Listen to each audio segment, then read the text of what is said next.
back in. None of this British talk anymore. This is gonna be an Irish stream. I'm gonna do no British accents, and James is gonna from now on perform with an Irish accent as a slave to the new masters of the world. How are you, sir? Dance, dance, whatever you may be. I am the lord of the dance, said he. Hoity, toity, toity, toity, toodle, toy. I am very well there, my good friend. Now, how will you be doing now on this fine day? Oh, Jesus, top of the morning to you, as they say over here everywhere all the time. That's the way we talk to each other. We're like, sure, did you see all those leprechauns going down the road there yesterday? That was, sure, that was a typical experience in silly old Ireland, wasn't it? Sure, shall we go drinking? It's only 11 a.m. How are you, sir? Dude, when I went down to Dublin, like, all the tour guides spoke exactly like that. As if that really is how people spoke. They had their little Paddy's hat things. And I went to a bar at about 9 a.m. and it was packed. And there was a band playing. It's like, this is why you people didn't have an empire like us. Because you spent your entire time drinking Guinness. To be honest, I think there's something to that. Like, when you think about it, like, a lot of people are like, oh, the English took us over. And you kind of sit around with Irish people and you're like, dude, it was so easy to take us over. Like, all they had to do was go down to the pub and be like, submit or we take the beer. And they're like, all right, we submit. We're like, don't take the beer. I haven't verified that. When the famine happened, we sent you rice to help you, to feed you. But apparently none of you knew how to cook rice. So we literally sent you bags of dried rice. You were there just nibbling it like, oh, what is this now? It ain't a black liquid. No, I can't be drinking this today. No, I've been reading about this. I'm very unhappy with the Brits on this one. No. They were naughty people. You're not turning to your identity politics, are you? I'm gonna label me the Irish as a form of black, and then we will start claiming I don't know, reparations or something. I think that's what we're gonna have to start doing.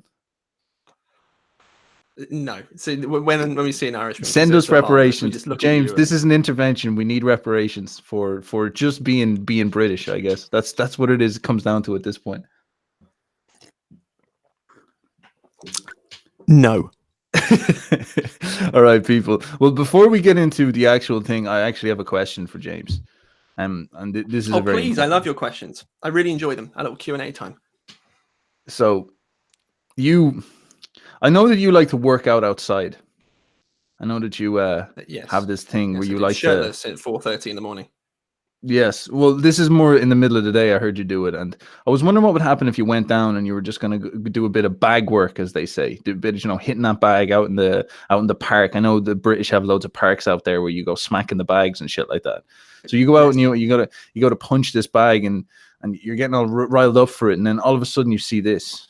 What would you feel? What did it make you feel if he was hiding behind it? He's not really hiding behind it though, is he? That's like a child who he hides under the bed with his feet sticking out. It's like, Mummy can't see me. What would you do? Would you go and hit that bag, or would you sort of say, "Oh, sorry, sir, I'll just go somewhere else. I'll go over to my nice little rusty car here"? Like, what would you do? Would you keep going towards him and be like, "Sorry, sir, I'm using that bag," or would you be like, "Wow, sir, are you using that bag?" And he'd be like, he wouldn't answer because he's a kangaroo, and then you just walk away. What would you do? Right, I'm going to drop a conspiracy theory. Overlords, you are going to knock the stream, but I don't care. The reason why they took the guns away from all the English people was so that we had nothing to defend ourselves against when the kangaroo caliphate comes. Because the only way to defend yourself against that beautiful, sexy monstrosity is with a gun, preferably a shotgun. That's true. There's no other way. Look at the size of that vein running down his arm. That's fucking nuts. See, okay, here's the thing. For any personal trainers or gym addicts who may be watching this, because trying to work out myself, whatever, it's like, well, you've got to do this specific number. You've got to have constant protein in your body. This proves it's all bollocks. All bollocks. Look at him. He doesn't do bench press. He doesn't have his little whey protein shakes. He eats leaves. It's true. Like, it actually is true. Like, how did they get so jacked from just eating leaves and grass? I have another question that's related to sports. Like, say, so you're going to this park, you have this situation, and it ends out whatever. You go home, you kind of think about, you look yourself in the mirror, you're like, I just got outclassed by a kangaroo. I got stared down by a kangaroo. But nonetheless, you start developing this sort of insecurity around that park. But nonetheless, you say, I'm going to go anyway. And you're walking there one day, and you're walking down the pathway just out, like, and the fence is running down to your right, and you hear and you look over and you see this. What do you do? What do you do, James? I would jump into his arms like Scooby-Doo jumps into Shaggy's arms, and just hold my arms around his neck, and then he can carry me. He can bounce me to wherever he wants to take me. And if he decides to bounce you into the park and he says, I've got some friends and we want to do something with you, and you look over and you see this, what would you do? Where are you finding this? What would you do?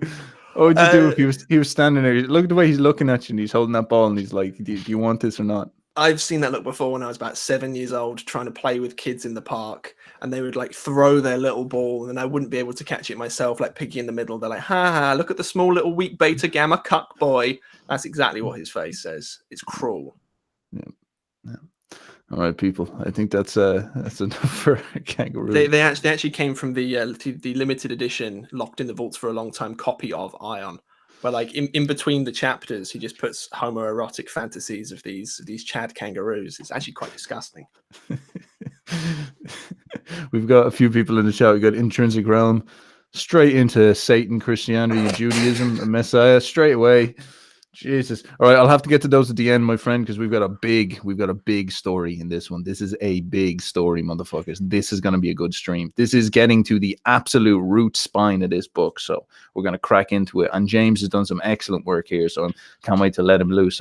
I think this may, in fact, make me maybe side with them against the kangaroos, maybe. Yeah, I've 1 out 2 says a lot of hero research for you beautiful people this week. Hours to try and get this story straight, so you better leave a thumbs up, subscribe, share on MySpace, share with your extended family, etc. Fucking MySpace, that shit. Yeah, where's me reparations, says Matthew. You're dead fucking right. Yes, me boyo is back. How you doing, Matthew? Alex O'Connor says boyo freaking learn from New Zealand. New Zealand. I can't do the New Zealand accent, my friend. I will get that accent though. That's quite a tough one for me. I was born in Australia, so I should have it in me somewhere to be able to do the Southern Hemisphere accent, but I just can't get it. I always notice the way they say, like, instead of saying 10, they'd be like, tin. Is this where your kangaroo fetish comes from? Because you were born. It could be, yeah. Imagine like, a kangaroo. Like Jesus was born in the manger with all the wild animals around. You were born in like a kangaroo sanctuary. Your mother was like, you on the floor, and the first thing to pick you up was Roger, the Chad kangaroo. Yes, this is true. Yeah, it's true. I was born among the kangaroos. This is you think like James, you think I'm joking when I say we're coming to take you over? Not anymore. So I know it's gone on too long. I see you laugh, and I'm just like, this is going to be so easy. You think it's a joke? You think I'm showing you this as a joke? I'm showing you this so I have no guilt afterwards. I'd be like, I warned him continuously. I was like, this is the army we are building. And you would be like, aha, he's so funny, that silly Irishman, all drunk. He's probably drunk right now. And then suddenly bang, they'll be there at your doorstep, a load of kangaroos, and they'll be like, this is it. You're now our slaves. And I'll be like, I've been planning this my whole life. I was born for this reason. Trust me, man. This is the definition of insanity. This is actually watching a mental breakdown take place. And then we have Laszlo saying kangaroos are vegan, actually, so he doesn't like them anymore. Yeah, Laszlo's actually dropping a technical explanation for why they eat grass and why it works for them. I have heard this before though. Like gorillas, for example, they eat a lot of leaves and all that stuff, you know, and they people are like, how do they get so jacked? And there is like a physiology set for that, so it's interesting. And Joshua says hello, and Matt June says hello again. Hello, people. Right, let's do this, man. Let's rip into it. Let's do the big story. How are you feeling, James? To be honest, a little bit scared. Okay. Like, well, today I've given you loose, but there's a bit of tenseness in the air, I think. I've given you a noble name today because we're going to be doing some noble work. Today you are Jacobus Augustus of Rome. What do you think about that? My mum, she tell me about how much ugly you silly little boy. No. This is ancient Rome. This isn't some fucking modern mad Italian. Like it's how do we know what the ancient Romans sounded like? There are no ancient Romans left. They'd have a very kind of like proper like Zos, Jabostos, Stahostos, that type of thing. That was the Game of Thrones theme song you were just doing there. Hot dot dot dot dot dot. Yes. So today you were in Augustus. Augustus means great. And today we're going to rip into Aion properly, finish it all out, bring it to life. So, how are you feeling, man? Tell us what you think about this, where you see this going. Yes. So if you've watched the last 700,000 Aion lectures, slowly been building a story. And you're like, oh, I understand what the ego is now, the shadow, the anima, what's going on? What's this conspiracy? Is it true, or are you putting it in there as a joke? You're about to find out. What Jung does here in this particular, we've summarized essentially a whole chapter. It's not something you can go over line by line. It's a story. So that's why we're telling it to you like a story. And what he does is he takes all of history, or at least all of Christian history, and he goes, there's something really funky about this. Specific instances within Christian history are up there in the stars. And now he doesn't offer an explanation for this. He doesn't say the stars are controlling us. He doesn't say that the stars are a projection. He just goes, isn't that really cool? Isn't that really cool? So what Jung's going to walk us through today is going from the time of Moses through to Christ, through to the Antichrist movement, and where the hell we might be going in the future. And the most exciting part about that is the next Aion is right now. So whatever Jung has been talking about in this book, synchronously enough, whatever led you to this stream, it affects you right now. And he gives one specific tip on how you can make sure that we do not go into hell. But I'm only going to release that tip later on in the stream because we want that sweet watch time, boys. Yes. Now, and this is a big picture because a lot of things came up for us in the last couple of lectures as we were digging through this. So, like, these are huge concepts for Boyos to be tackling with. And so one thing that we were struggling with was the notion of privato boni, because Jung ran through the nature of the psyche, and then he ran through the Christian story, and it dragged us all down to this idea of, generally speaking, one of the biggest ideas you're going to come across is what is evil. And Jung brought us to this idea of the way Catholicism or pretty much traditional Christianity conceptualizes evil. And he's claiming in this book that that's a very, very big deal because the way you conceptualize evil dictates the way you behave. So if you believe that, someone else is evil, you're going to treat them with hate and you're going to kill them. It's that type of thing. Like whatever you project evil onto, you will attack and you will avoid, and it will change your behavior in some way. If you project your evil onto something else, it would change your behavior in a different way. So your conception of evil is vitally important. And the reason why Aion, as I can see, forms such an interesting and sort of frightening story is that Jung says that the traditional Christian perspective on evil may in fact be wrong. And the problem there is that means we've been doing Christianity wrong. If he's describing this correctly, and the correct way to conceptualize evil may be perhaps mapped in the way that it is attached to astrology. So we'll go into that more about why that makes sense, and we'll break it all down logically and bit by bit. But the place we want to start is with the notion of good versus evil, because this is the root of the question that we're getting at. This is a serious question, and regardless of like any of the later conclusions, this is actually something that people are struggling with currently at the very, very present moment in the world. We are stuck in a postmodern situation where we are saying, is there truly something that is good, or is everything relative and evil is only relative considering who you are? Or is there this situation where you must be, there is this based logos orientated good versus a distinct bad? And the model that supports the non-relative way of looking at it, the more traditional way, is the model of Christianity, which privato boni. Now, I had trouble trying to conceptualize this in my head. Like, what the fuck does privato boni mean? Privation is to do with the idea of lack or scarcity, and boni is good. So privato boni is lack of good. And then the best way I've come up with to conceptualize this is the notion of being in a camp in a village. So I'm going to do a bit of screen share while I'm talking here. Please do. So people can have a look at me stuff while I'm going there. And people on the podcast, if you don't see these pictures, just imagine them. They're beautiful. This is a picture of a campfire. And so the way I was trying to think of privato boni is they are suggesting that all you need to do is focus on good. So if you look at like the world around you and you see all this terrible stuff happen, and you see like maybe you're not into the mad progressivism that's going on, and you don't know what to do about that. And Christ has this saying where he says, resist not evil, or what he means with that is not necessarily like give up, but he just means don't obsess about evil, don't go crazy and direct yourself towards evil, focus on doing the good thing. And so the Catholics took this idea that what you got to do to get rid of the darkness that surrounds you is simply just cultivate fire, cultivate the good. The problem in this dark, horrible forest, which is life, you know, the fallen world, is that there's giant tigers and lions and predators, and the humans are vulnerable. But the humans' advantage is that they can create this fire, and this fire will carve them out a safe space in the jungle. The tigers and the animals are afraid of this.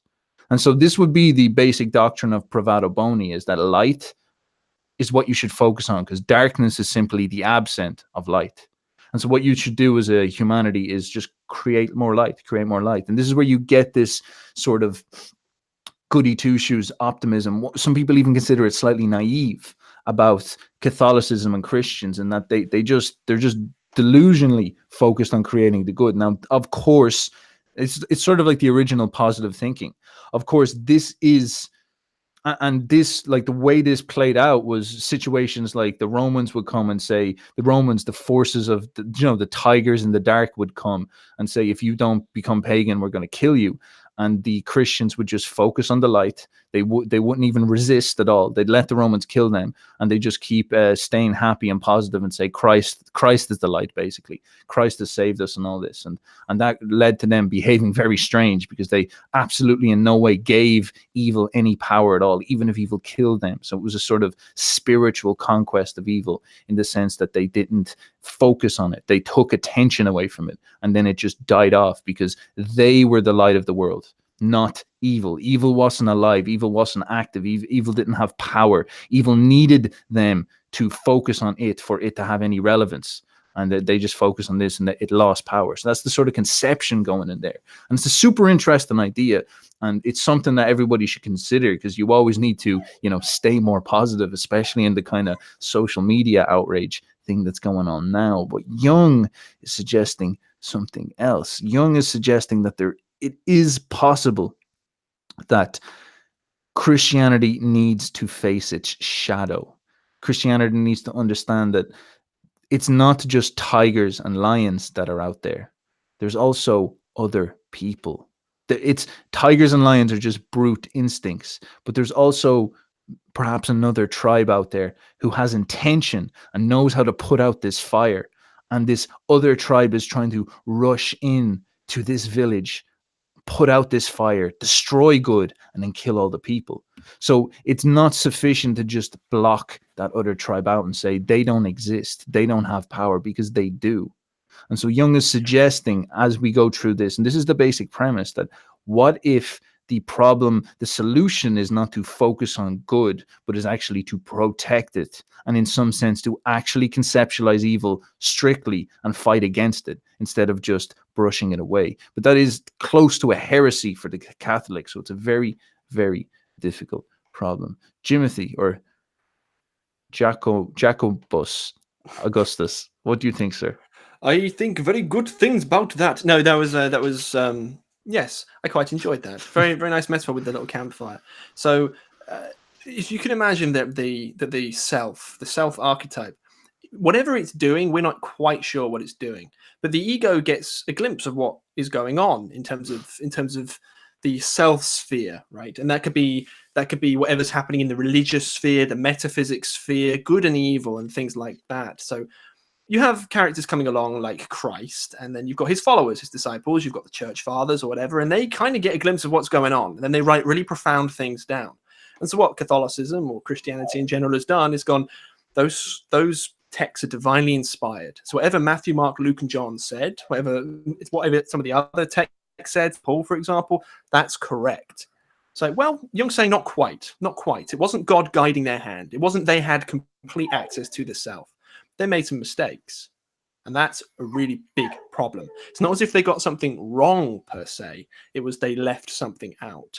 So as Jung was saying, the conception of good and evil changes. So it really, kind of a nice metaphor for this is, in the Christian worldview, in the Catholic worldview, you have just good, and then evil is that privation of good. So that means that there will be a happy ending. Inevitably, because good is all there really is. And no matter how much darkness you push over that light, no matter how much you dim out that light, the light will always be there and it will always be shining and it will always come back again eventually. Jung's saying, yeah, no, not quite. Christ is not necessarily going to be king forever. Good is not Yes. necessarily going to be king forever. Now, if you flip over into the other view, which is good and evil are twin brothers, we'll say, like Apollo and Dionysus, good and evil, Christ, Satan. What that means is Christ will not necessarily rule. Satan can actually completely kick him off the throne and he can rule. So what you may think is like, who cares about Privato Boni? It's like, no. One of them, in one view, it's just Christ. The other view, we could literally be living under the control of the archetypal satanic energy, i.e. evil. And if you take a look at places like communist Russia, it's very, very difficult to see how that was just a large lack of good. It's like, no, the better way to conceptualize that is it was a reign of evil itself. And that shift puts you in the mindset of evil is a very real phenomenon. And to recognize evil as such is a prerequisite for actually fighting against it. So incredibly terrifying stuff. Can we verify which one of them is true? Not really. And Jung didn't necessarily assert which one is true. But he's like, the quote he uses is, it's a joke to think that what happened in concentration camps is just a lack of perfection. And I happen to agree with him. Yes. And that is a very important reframe. So there is, as I said, there's the camp in the Privato Boni that focuses on the fire and says, just keep making that fire strong and the demons will stay away. But then what happens if the demons are as intelligent as you and they're able to put out the fire? It's a big question. And so that becomes that issue of, if we're in a zero-sum game, if the world is a game, the end of the game is, we think it's determined by Christ winning. That's the sort of, and that's actually quite a deterministic thing, because that rules out the idea of free will. It means that no matter what happens, it's going to win in the end. But what if God has presented us with this choice? He says, for this epoch, for this Aion, before the Messianic age, I'm going to let you decide as a thing, whatever the humans are, if you want to live under me or under Satan. And that's a huge question. Because maybe he's giving us that option. And so we think that all we got to do is focus on the light. And I guess in a way, this still does make sense here to some extent. But it's saying that it's a zero-sum game and Satan can win at the end. The bad guy can win. And that's a completely different reframe, because then it's more about fighting against the bad guy as much as it is about focusing on the good. It's about unifying that shadow, as Jung said. And we'll go and we'll build more layers into that. But James talked about the problem of verifying this. So I'm going to screen share briefly and talk about why Jung came to this conclusion. And it comes from psychological law, as we've spoken about before. Jung sat down with people and he discovered these. He sat down with people on the podcast. This is a mandala. So if you get a chance when you're at home, definitely look this stuff up. Look up mandalas. They're beautiful. Jung would sit down with people. He was a psychologist. He would sit down with people and he'd get them to study their dreams. And he started to notice that patterns would show up consistently that were very, very strange and interesting. For example, you would get a man who was very bitter about the world, and you'd sit down and do some psychoanalysis with him. And eventually, over time, as he'd become more optimistic about the world and decide that the world is a place worth fighting for, he'd start dreaming about a little child. And this would at the same time come with the rebirth of his instinct to have children, and also the rebirth of his hope in the world. And so you could see this divine child, this archetype, as the instinct of hope, rebirth, future, imagination, new life, all these type of things. You see this motif all over films, all over mythology and whatnot. So Jung was like, wow, that's very interesting. There's something there. There's something about the way our minds are built, that we have these archetypes boiling up in us. And another one he found was the mandala. He says that when someone finally reaches that point where their worldview, their knowledge, their conception of themselves, their conception of their place in the world starts to consolidate, and they start to reach a sort of completeness in the weirdest way. Like, imagine if you spent your whole life fighting to become a lawyer, and then you had your like perfect case. It was like that was the sort of apotheosis. That was your magnus opus. this is sort of the mandala that comes with that experience. That experience of peak mastery or peak understanding or peak peace, as they say, comes with this unity symbol, and they're always unbelievably beautiful and harmonic and just astounding to look at. And it's about you coming to terms with your place within God's plan, if you will. Like, God is often represented on this, Christ is often represented on this. So he'd find this as well, and he'd be like, that's an archetype, that's a real thing there as well. Here's another one, this is a beautiful one too. Jung, I think, himself drew this one, he might have. And this is it, you get these mandalas, these circle shapes, and they represent yourself. But then there is another one that Jung noticed, which is the psychology of the shadow, the dark side. And he noticed this archetype consistently. And he was very, very, very surprised to find the shadow badly represented in Christianity. So he had a conflict. He was saying to himself, right, I've got this psychological corpus here that is backed up by the best way you can consider evidence. Like, empirically, he's verified that these things show up quite consistently. Mandalas show up associated with this experience. Divine child show up this way. Shadow, and therefore evil, shows up in this sense. And so everything that he's discovering as a science is indicating to him that psychologically these things are real. Now, he's careful to say that doesn't mean that the world necessarily reflects our minds, but it does say something about the way we conceptualize the world. This is important because if our psychology emphasizes the need to find a shadow in the world, it's hard to say that we didn't evolve to do that for a reason. Maybe we do need to have a conception of the shadow. And so Jung was saying, well, what if Christianity has badly represented the shadow? What if Christianity is, and maybe not Christ, like that's not a criticism of Christ, that's more of a criticism of the church perhaps that was built up after Christ. And it's not saying that the church is wrong, it's just saying that maybe the church needs to confront its shadow to some point, come more to terms with the tradition it's part of, and update it to match the psychology more than their dogma. And that's a big question, and it's considered a heresy. A lot of people didn't like Jung because of this. A lot of Catholics didn't like Jung because of this. But that's a very based way of coming up with this theory. So this hypothesis, is based on the closest you can get to decent science in the realm of speculative symbolic psychology, but it's pretty close there. So I think it's a powerful concept. Jimothy, any thoughts? Yes. So I teased there when I was last speaking that can we verify this? Can we do it? It's like, well, we don't know. And this has been the problem with philosophy for a very long time. And Nietzsche hit on this beautifully. And he in Beyond Good and Evil, he spent a long time in that book going, Kant was a prick, and Aurelius was a prick, and Spinoza was a prick. They're all pricks. Like, they don't know what they're talking about. It's just different people asserting their different wills, the will to power. And I think he was right about that, because we haven't reached a unified version of good and evil. So it's like, it's just Jung's opinion against ours, right? It's just St. Augustine's frame with Privato Boni versus Jung's frame with this good and evil idea. And it's like, this is where psychology comes into it, where psychology was born out of characters such as Nietzsche, and they took a completely different view. In many ways, it was a unification between, at least the way Jung did it, a unification between the Christ and Antichrist, the spiritual and material energies. And through studying psychology, you come to understand that you need to have opposites. Now, to extend that into the metaphysical realm is a completely different question, and we can't do that. It'd be very exciting to go, we found evidence for the true nature of a literal Christ and Satan, and we can't do that. We'd like to, it'd be great fun, but we can't. So Jung was saying, this is what matters most.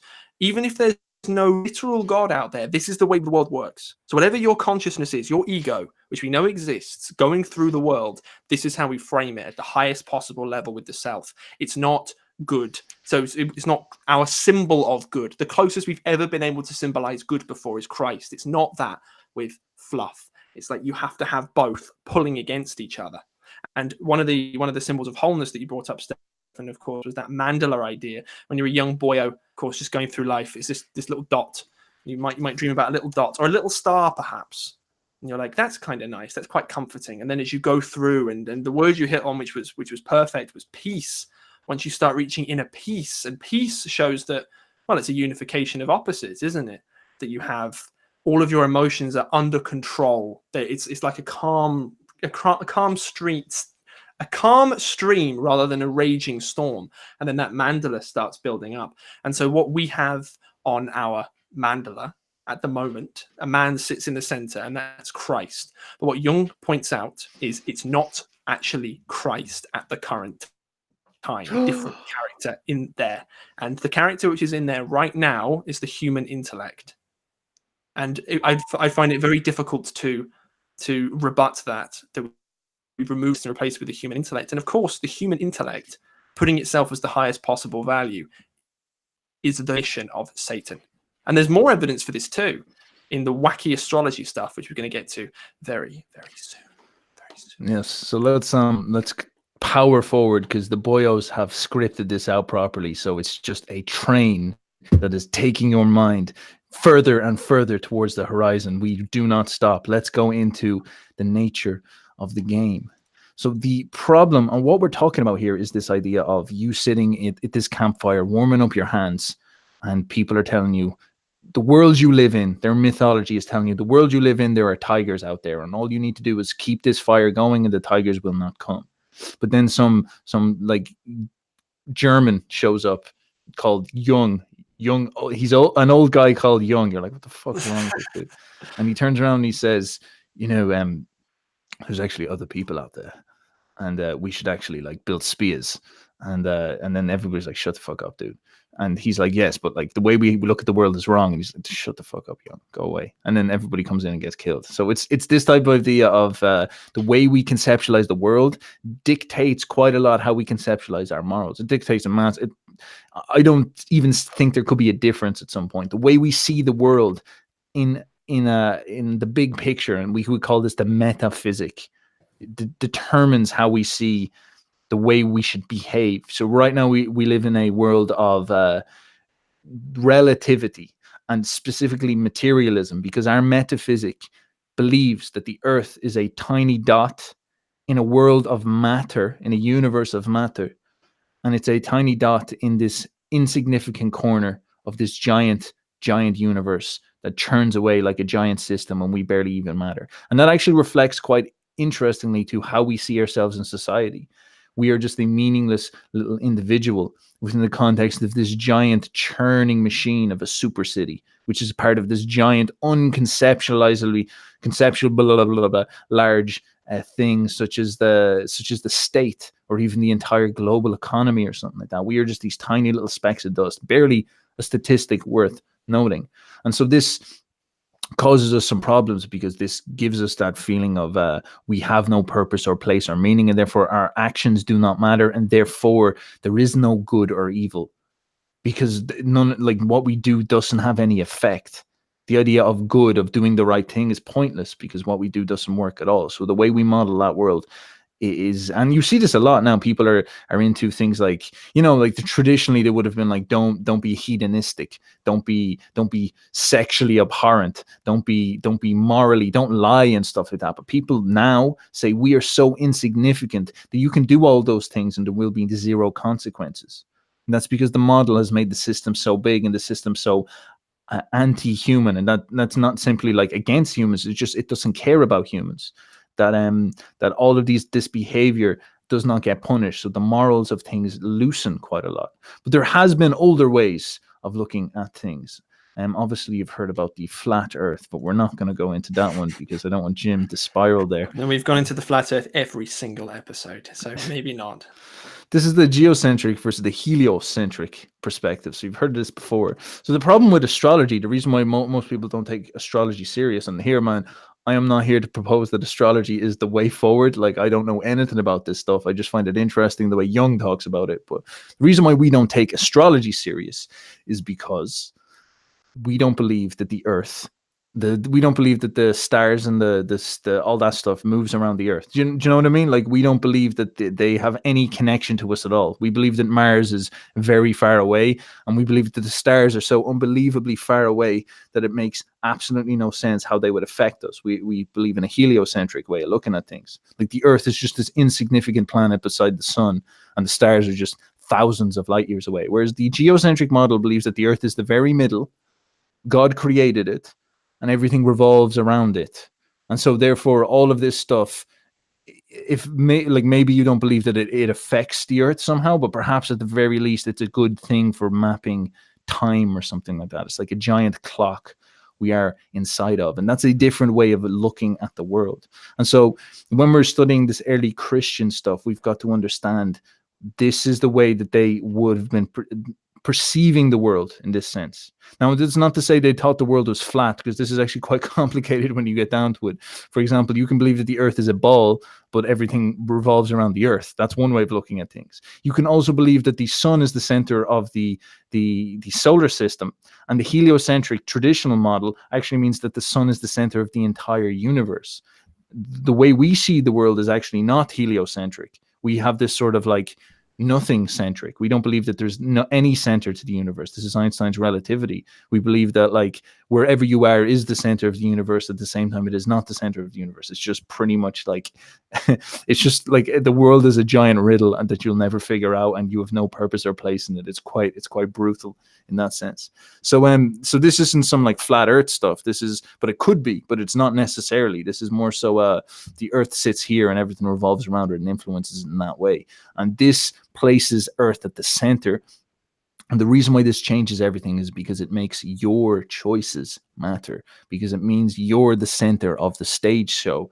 And this puts, as I was saying before, this idea that perhaps God has given us this Aion to use free will to choose if we are going to allow Satan or the Antichrist or evil to win, or we're going to allow good to win. Whereas if we see things very, very like nihilistically, we'll believe that we're not part of a game that has any point. And so therefore we don't have to engage in this free will choice. And people often default into, shall we say, a slightly anti-Christian way of seeing the world because of that. And so the way you conceptualize the metaphysics of the world, as I said before, if you believe that this is a petri dish, all these planets and all this, and Earth is at the center of the petri dish, and God and Satan sit above it, and God is seeing, will we in this time commit to the good, and therefore he'll decide to save us and bring us to whatever he believes is right next. Or if we fail, Satan will take us into his astral dustbin to be tortured for all of time, as you saw in all those pictures. Perhaps that's the model of the world that's going on. Perhaps that's the way to think about it. Is it right to think about it? Like, is it okay? Maybe that's a useful way to think about it mythologically. Or should you be strict about the physics way of looking at it? Should you be like, the world came from nothing, burst out of nothing with the Big Bang, and then out of that everything was just meaningless dust that all clumped together because of gravity, and then after that meaningless dust clumped together, eventually a load of rocks clumped together and formed cells somehow, and then they clumped together and formed life. And so we're not here because of anything happening. We're here because just simply by accident, and there is no right or wrong direction, choice, none of that stuff. It's all about what we decide to do. And so it becomes a lot more of a sort of like waking up and deciding what do we do with humanity, and that becomes deifying your intellect and your ability to control your own destiny and plan. It's Luciferian in that sense. This becomes a huge dichotomy that we're facing in the modern world. Do we stringently obey morals, or do we stringently go for the Luciferian thing where we try to save ourselves from this tragedy of the empty, uncaring universe? Do we have to planet hop and then take over all these planets and then start building up bigger and bigger and bigger and bigger? Is that our way forward? So, James, any thoughts? Yeah, I want to ask, rhetorically, of course, everybody watching, why do you think the theory of evolution was so popular? Because it's one of those hot ideas that all the energy seemed to surround itself with, and it had massive implications for not just Western civilization, but all civilizations. It's like we evolved from, or we share common ancestors with everything on the planet, and we don't know how, because Darwin didn't know, but we came from one single grouping of amino acids, etc., etc. Why do you think that was so powerful? It's because I'm a biologist in my day job. I work on DNA as my day job. I don't think of the theory of evolution. Nobody does. It's not useful per se. It's used for something else. And if you look at the story of what happened around that time, it was used, rightly or wrongly, doesn't matter. It was used at a logical point rather than a scientific point. Because the general public don't really care about science. They really don't. Like, apart from, you get a BBC headline or something that will come up saying, we've created AI. It's like, oh, that's kind of cool. But no. There's something different going on with this theory. It was used to destroy, or attempt to destroy, religion. And when you look at characters such as Richard Dawkins, who's the archetypal evolutionary man in our current society, what are his two games? It's the theory of evolution and militant atheism, as he puts it, I believe. So there was something else going on there. It was, we'd created this idea, we'd observed something about the fallen world, and we were like, this is the way we need to go, and we can throw away all of religion. So that was a huge, powerful nexus moment in human history. And it's the same thing with that heliocentric model. And it begs the question, if the Earth turns out that we are the center of the universe, or even if the heliocentric model is correct, you can look up at the constellations in the sky, and they don't really move. They've been consistent for as long as we can tell. It's not as if you think if it's all chaos out there that they wouldn't really be set constellations, but no, they are set. They've remained there, and they change their patterns all the time. So it's like, could there be, and this is a perfectly biologically based hypothesis, could there be a relationship between whatever our psyche is and whatever is happening in the stars? Now, a religious model, of course, would be, we are the center of the universe, and the stars were put there by God, either to influence us or for us to learn things about his nature. But even if that's not the case, if you remove God from the equation, could you have that hypothesis laid out and say something in our psyche is linked to the stars? There are patterns. I mean, we know this in DNA, for example. We can produce proteins, for example, things that make up your body, and they live for a set amount of time. You're like, well, what the hell does that mean? They have a half-life in particular. So you're like express this thing, and then it goes and represses succession after a while. I don't want to get too technical, of course. This is Jung, not biology. But things can live for a set amount of time. You have biological rhythm, so to say.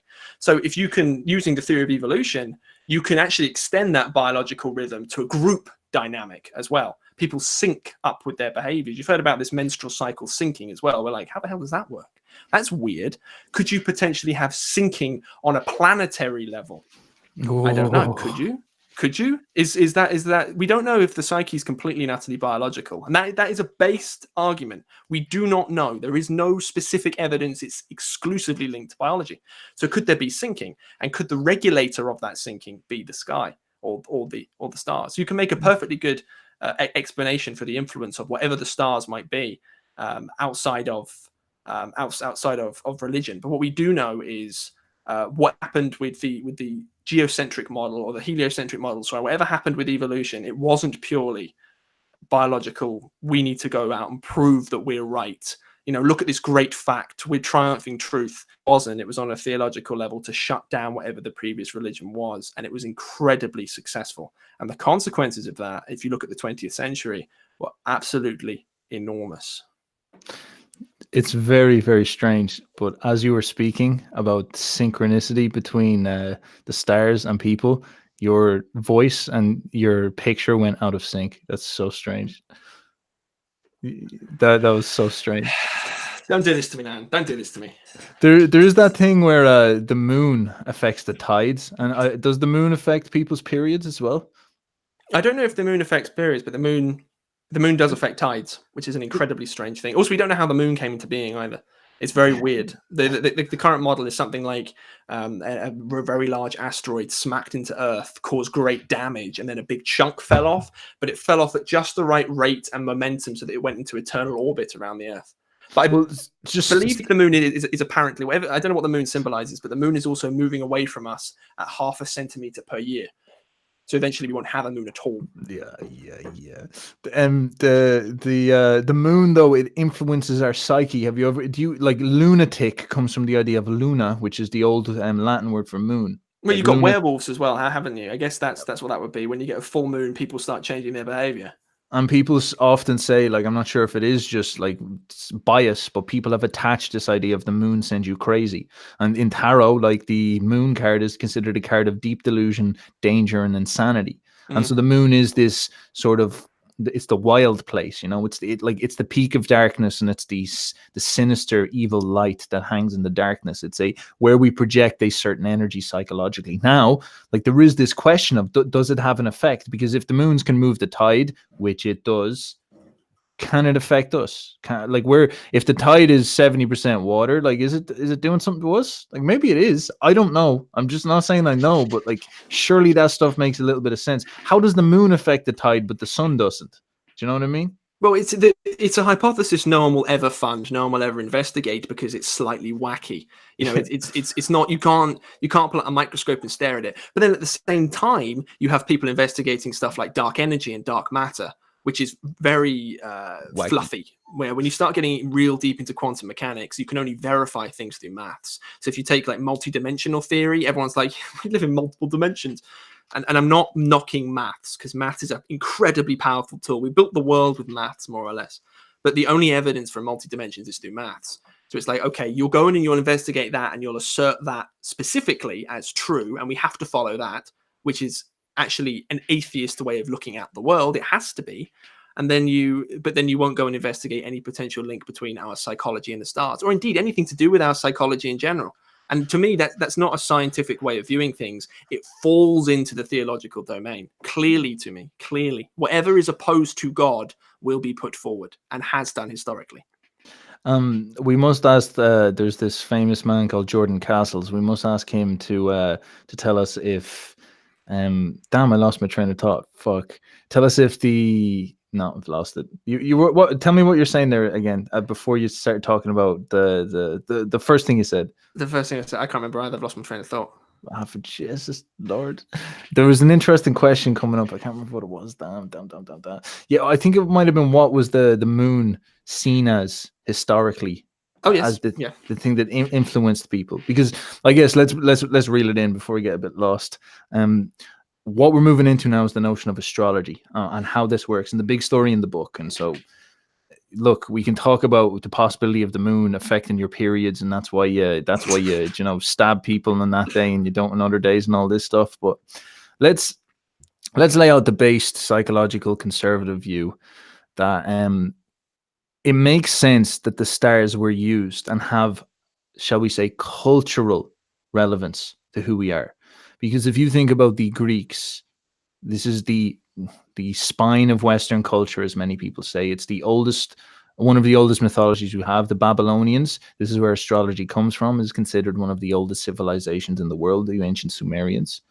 And so the way the Greeks would have used the star, and this is probably the way everybody would have used them, was they used it as like a desktop on your computer. So you have this desktop and you have all these folders, and there's so many things you need to remember in this world that you can't just, put them, like you need to store them somewhere. So what you do is you stick them in folders on your desktop. Now, the people didn't have desktops back then. So what they did is they stuck them in constellations up in the sky. This is how your memory works. Your memory is associative. It's like a dream. So if you say green, say you want to remember to buy groceries, you'll think of like a plant or a vine or something like that, and think of a vine with 7 leaves on it, and each leaf is a different color to represent each vegetable you'll have. And this associative way of thinking will allow you to remember what you want to buy when you're in the shop, and you'll know there's 7, you'll know the different colors, and very quickly it will come to you and all this. So up there in that desktop in the heavens is where they would have stored their stories that would have made sense of the world. Now think as well that these people would have also been sailors. And sailors are famous for understanding the stars, because that's the key to navigation. So they would have used the heavens as this sort of giant storage space for all their mythologies, and also their way of getting around and their conceptualization of the world. And of course, they would have projected up their mythology onto that, their historical memory and their morals onto that as well, because that's what your myths are. Your myths are like your coding. Like humans are coded by their stories. The way we act. This is what morals are. Morals is the determination of how we should act, what is right to do and what is wrong to do. Now, the way we decide what is right and wrong is by how we fill ourselves with stories. We all think that Hitler is evil, and so therefore everything that is Hitler is wrong.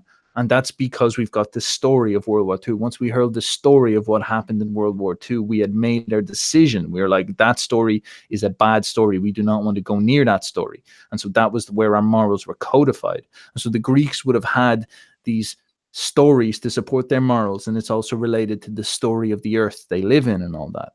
And so astrology, he comes from this type of idea. Like our current astrology in the West is based on Greek astrology. You get all the names, they're all Greek names.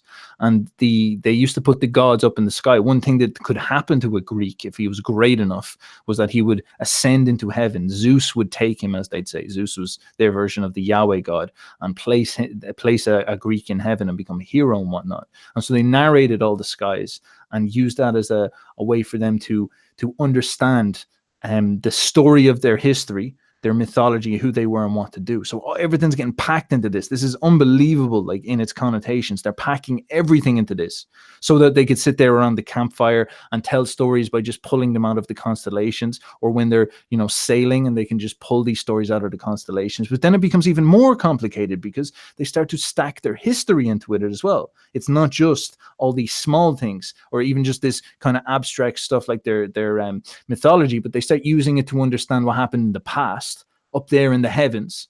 And they're starting to attach all these stories to all these constellations, and they notice that the stars move, and then they're starting to use this as this giant clock, because that's what navigation is. It's related to this idea of where I am in space-time, if you will. And now they're going to start asking themselves their question of, oh, if these constellations are moving, where does that lead us? And so then they start asking about the future. And this is where Jung comes in with this idea of psychological law. When you look up at the stars and you start projecting ideas onto them, there's a law to how ideas work and how ideas interact. Like if you, as I said before, if you become super arrogant, you will have to get humbled. There's this balancing act, and the Greeks had a name for this. They had hubris and nemesis. That was the way that worked. Hubris was arrogance, and nemesis was the divine. The gods would send down a nemesis which would come and strike you for your arrogance. And so there's a psychological law there, the law of balance. And so they would look up in the stars at the heavens that they had packed with all this knowledge and all these stories that have decided how they will live. And this is another thing to remember, is that if the story decides how you act, in some sense, it more feels like the story is dictating your destiny than you are. Like if you know that everybody is going to behave in a certain moral way because of whatever story is shining in the sky at that point, it's hard to say people have an immense amount of free will. They're more like playthings of the gods, as the Greeks said. And so you would have all these big stories going on, and you would watch the way these psychological, really high level elders would be able to see the tensions arriving in these psychological things and make like huge predictions. So the Jews were very famous for this. They were perhaps looking into whatever form their stars were actually the book more than anything. But the Greeks could have done this as well, and they would say like, okay, look, Aries has gotten really strong in the sky, and does that mean he's going to get the balancing act? The balancing act of Aries was Athena. She was the strategic thinking as opposed to the crazy thinking and all this stuff. And this is where you get these ideas like epochs and Aries and whatnot. And so this would have become the form of thinking that went into this. And what's so weird about this book, that Jung lays out a base argument that the psychological relationship by how the ideas interact matches the actual movements of the stars. James, any thoughts? I got loads of thoughts, dude. I'm gonna rush right into this. So are you going to go into the big story there? Because now you prepped this, because I just got to show the people the picture. What we've been leading up to for the last 6-7-ish months. This is the big one, people. Get ready. Are you ready? Here comes the astrology. All right, Jimmy Boyle, whenever you're ready, man. Oh my God. Okay, yeah. So little preface before going into this. Jung is not claiming that this is metaphysical. Once again, we said this loads of times. My dog's crying outside the door because he wants to be in here right now. But Jung is not claiming that this is metaphysical. He's claiming that it's related to psychological law in whatever way. So what I don't want you to do is to fall into Jung's frame immediately and go, oh, what a genius. Because not only does this make Jung completely alone in the realm of psychology, but it also makes him a massive heretic to the Catholic Church, which is great fun. So Jung would have been burned at the stake, like one of the characters he's about to talk about. So if you take the stars, you've got the different patterns in the stars. You've got Leo and Aquarius and Pisces and all these people. And Stefan, you've got a nice picture of Pisces up there. Yes, we do, quite. Yeah, so that's I'll shut up so you can see it, but that's Pisces, 2 fish swimming in opposite directions. There you go. You've had enough time to see it. So what we take with these characters in the sky is we call them symbols, and Jung called them symbols. And a symbol is a way the unconscious talks to the conscious.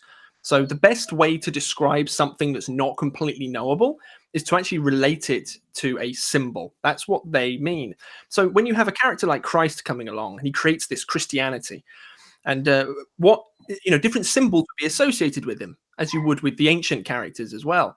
And Christ and the devil, interestingly enough, actually had the very same symbols. So they were both associated with the lion, the snake, the bird, the red eagle, and the fish. And interestingly enough, if you take the name Lucifer, of course, the bringer of light, Satan will say, Lucifer actually means morning star. And both Christ and Satan were called the morning star. So immediately you've got Pisces here, two fish swimming in opposite directions, and Christ and Satan are both associated with the same symbols. Now, the most stark of these symbols was the fish, and so here are some examples, we'll say, of fish symbolism in Christianity, and you could immediately jump back at this with, I guess, more atheistic, skeptical tendencies, and say to yourself, like, any symbolism that's going to come up, the ancient Christians they knew damn well what they were doing. Like, they knew astrology, and then they placed it onto Jesus Christ. But not if you consider the Jesus, oh Christ, not if you consider the synoptic gospels, Matthew, Mark, and Luke, to actually be eyewitness accounts. So here are some symbols for you. So when Christians used to get baptized, it was in a baptismal pond, which was called a fish pond.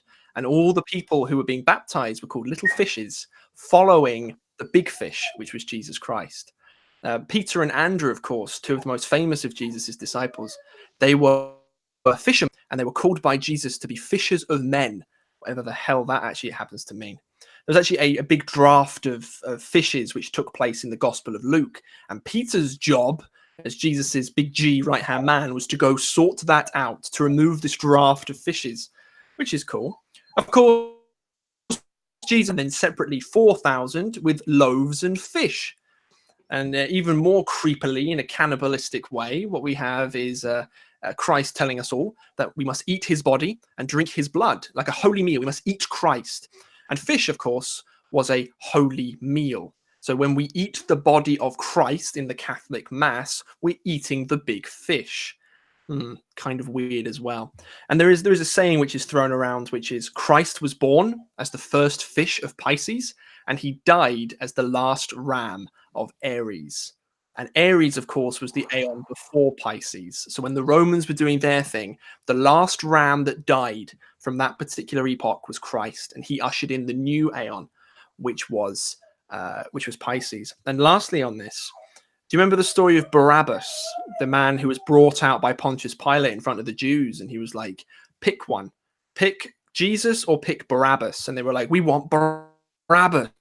Well, the name Barabbas actually means son of the Father, just like Christ does. So what the Jews were asked to do was pick which son of the Father they wanted. So now we've not just got fish symbolism, we've got dual symbolism here as well. And the Jews picked Barabbas and sent Christ to be crucified. Do you have any thoughts on that, Stefan, before I rant for too long? Oh, no, that's great, dude. That's great. Just try shut that dog up. He's whining there in the background. Come here, dog. You good boy. Come here, dog. Give me a dog. There's a huge amount to talk here. So, of course, you've laid it out very well, and you've got like so much more to get into now. You've put out the Christ and Satan tension, and now you're going to run through the history tension. Yeah, so this is the big thing that we've seen in it. Yeah, it's important to understand that this is what we're saying is that have you dropped out that idea of the two brothers yet? No, so that's what's about to come. So what we've covered so far is Christ was definitely associated with fish, way more so than if it was just an accident. So we've got fish nailed down. Okay, Christ equals fish. But now what we're starting to see as well is Christ and Satan had the same symbols. Satan was also a fish. And you've got that Barabbas idea within the Synoptic Gospels going, there were two sons of the Father. One was good, one was bad. And the Jews picked the bad one and sent the good one to be crucified. Yes, okay, right. So as far as I can see, this is where it gets weird. It's like there is a far more than just a trivial connection between the stars and the historical record. Now, like why, I have no idea whatsoever. Could it have been Like this is steel manning the reductionist way of looking at this. It's not saying that the stars are showing us our destiny. Perhaps, as I said, all these people, all the ancients packed up all this energy into the stars, all this memory, all this historical, moral storytelling power went into the stars. And what happens is the stars got charged with meaning. And so that means it's like the most important meaning of all. It's the meaning of what's going to happen in the world. So that would have meant that when Pisces would have come around, people would have been expecting a Messiah. And so that's why when someone like Jesus, because maybe people like Jesus happen all the time who sacrifice themselves, but it was specifically because they were expecting a Messiah. That when Jesus showed up, Jeshua, like back in the day, and did what he did, people were going to take all that energy that was trapped into Pisces and pack it into Jesus. They're like, right, this is the man. He has behaved as the Pisces symbol needed him to behave, and therefore he's going to become that. And so there's this sort of a way we take the energy up in the stars that we're using to store our memory and like put it into people's stories, and people are simply a symbolic reflection of this drama going up into the stars, and we're just using the stars to sort out our heads. Now that is a strange thing, because why are we still attached to the stars? Perhaps we're not. Perhaps we only choose to be attached to the stars because that's the most useful way for us to organize these ideas. That's the most primitive way we've done it, and perhaps now what's the future is about is us waking up to us doing that process and removing ourselves from primitive superstitious thinking like this. That is deciding for ourselves how we should create our stories and our heaven and all that. But that is a reductionist way of looking at things. Perhaps there is a connection, as Jung would have called it, a synchronicity. This is to suggest that was no accident, or that was not a situation where the stars were ripe for someone to come along. Perhaps Jung would say that there's a connection between this world and the heavens, and that when Pisces is coming and shining in that type of way, Jesus was a manifestation of that in some sense. These things are related, and this causes serious problems for a rational way of looking at the world. But this is the way that Jung is looking at this world. And this means that we have to take into account the character of all these symbols in the sky, all these constellations. We have to take into account, I'm going to talk about now, Mercury, Venus, Mars, Jupiter, and Saturn. Like Mercury has this energy to it. This is what they mean in astrology when you're like, where is your Mercury? They're saying that Mercury is this energy represented with your intellect. Venus is your beauty. Mars is your anger. Mars is Aries. Jupiter is your justice. Saturn is your concept of time. And so these characters, these are gods in sense. These are powerful forces in the world. Like Jupiter is balance or justice or righteousness or goodness. Saturn is time or entropy, if you will. Mars is that fire, that energy, that conflict. Venus is that starry beauty, that wonder, and Mercury is the fastness, the dancing around of it. And all the constellations have it as well. You're born in Leo, you're supposed to be more lion-like and all this. And Pisces has a specific energy, and Pisces' specific energy is duality, and its specific energy is this notion of even like the end. It's the 12th sign, it's the last sign, so it's this notion of the end going on to the start again. That's first of all one thing, and this is what Jesus said: I am the Alpha and the Omega, I'm the beginning and the end, which is an insane thing considering his astrological place. And on top of that, Pisces has this sort of energy of passiveness. It's sort of a floozy dust in the wind thing. Like you can kind of think of it as floppy and hyper spiritual, and it's sort of like Buddha as well. Like you're just kind of, I don't want to say give up, but it is that sort of energy where you're just not competing with the world in the way that you would have if you were in an Aries. And Aries was the start. So this is a very interesting thing. The Romans were that Aries at the start, which is pure brutal instinct, super successful, super material. Pisces is the opposite, the end, the super spiritual, the super Jesus-like, if you will, the super anti-material. So it's that huge tension is unbelievable. And this tension is not only that, but it's also duality that forms into Christ and Satan, because you get Romans who are just all about the material world and about success, and you have Jesus who's all about the spiritual world. And when they move into the next Aion, they sort of blend together in Jesus. He becomes the lamb, the final lamb of Aries. And then they split again into Christ and Satan, or Jesus and Barbarous. And that becomes a super interesting part of the story. Like, what does that mean?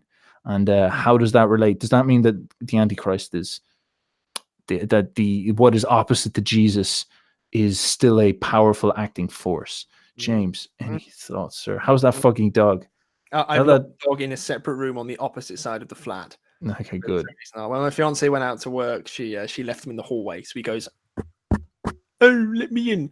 So not anymore. He's locked away now. But let's dig into some sexy astrology. I'm going to take you on a little road trip from Moses to the Renaissance, based in the stars. So Beautiful. Do it, brother. You would say, Stefan, put on your socks now, laddie.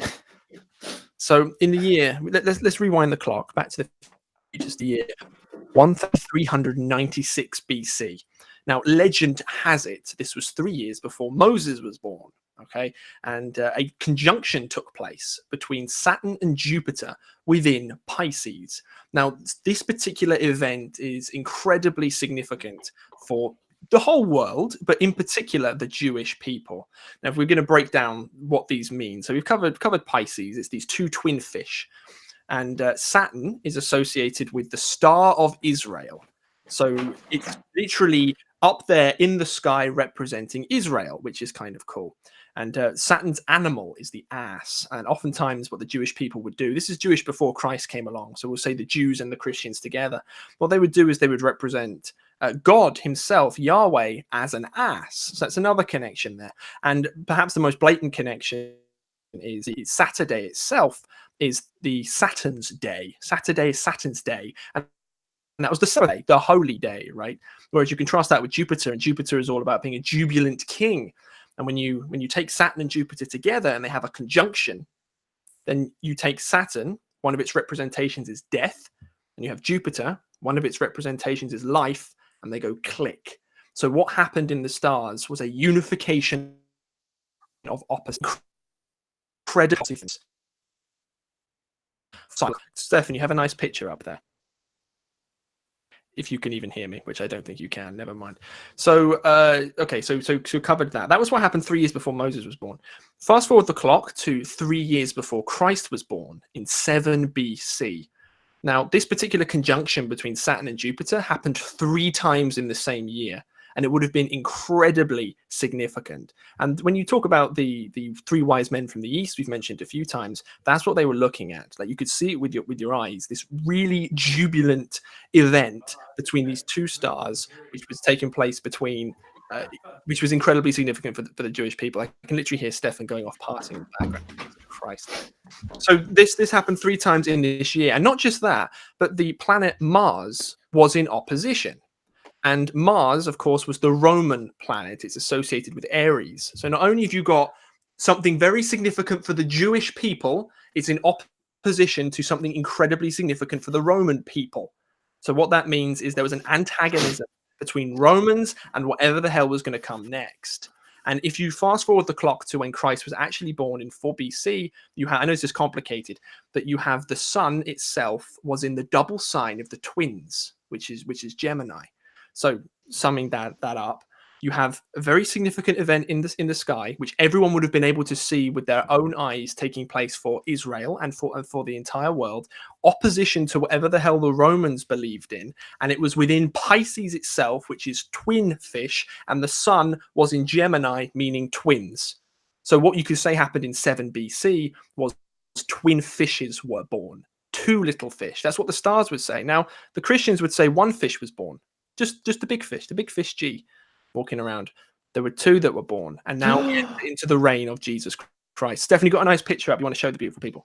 Yes. So you're talking about this situation with Pisces and whatnot. I'm not sure if you people have seen this, but here you go. This is it. Here you've got Aries. So this is the strip, and this is looking south from Jerusalem. This is the strip that the signs follow along. You've got Aquarius, Capricorn, Pisces, Aries, this Taurus there.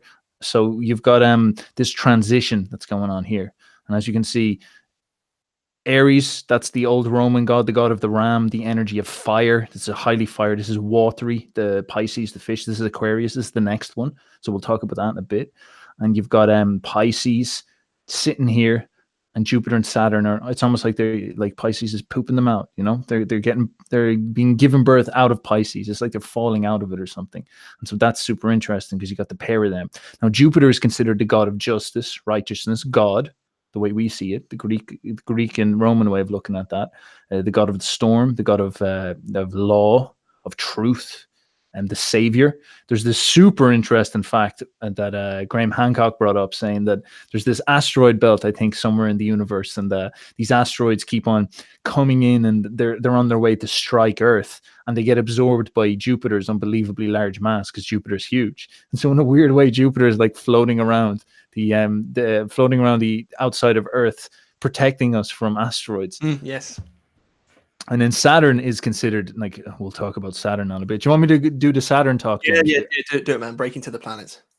Okay. Well, okay, so Jupiter, we're not going to do much talking about the other planets. Mars is an important one because Mars is related to Aries. That's the energy that the Romans thought they were sons of. That was also their era. They were the ending of Mars. Then you have the Aries is the first. When you work backwards, you get 1, 2, 3. This is 12. And then you get 12, 11, 10. So I think astrology works in the opposite direction, which is weird enough. And you have this transition over here into Pisces, and then you've got that Jupiter and Saturn thing. But Saturn is specifically related to some creepy stuff. Saturn is the god of time. Saturn was quite famously a man holding a sickle. Saturn was that Greek story of Kronos. Kronos and Saturn are the same person. So you have Uranus, you have Saturn, you have Jupiter. Jupiter is Geos Petar. That's a sky father. Geos Petar for the Indo-Europeans. Geos Petar is where you get the word Zeus from. It's where you get the word Deo. You probably hear that in Latin Mass and whatnot. And so the story in Greek is that Uranus was the first pantheon of gods.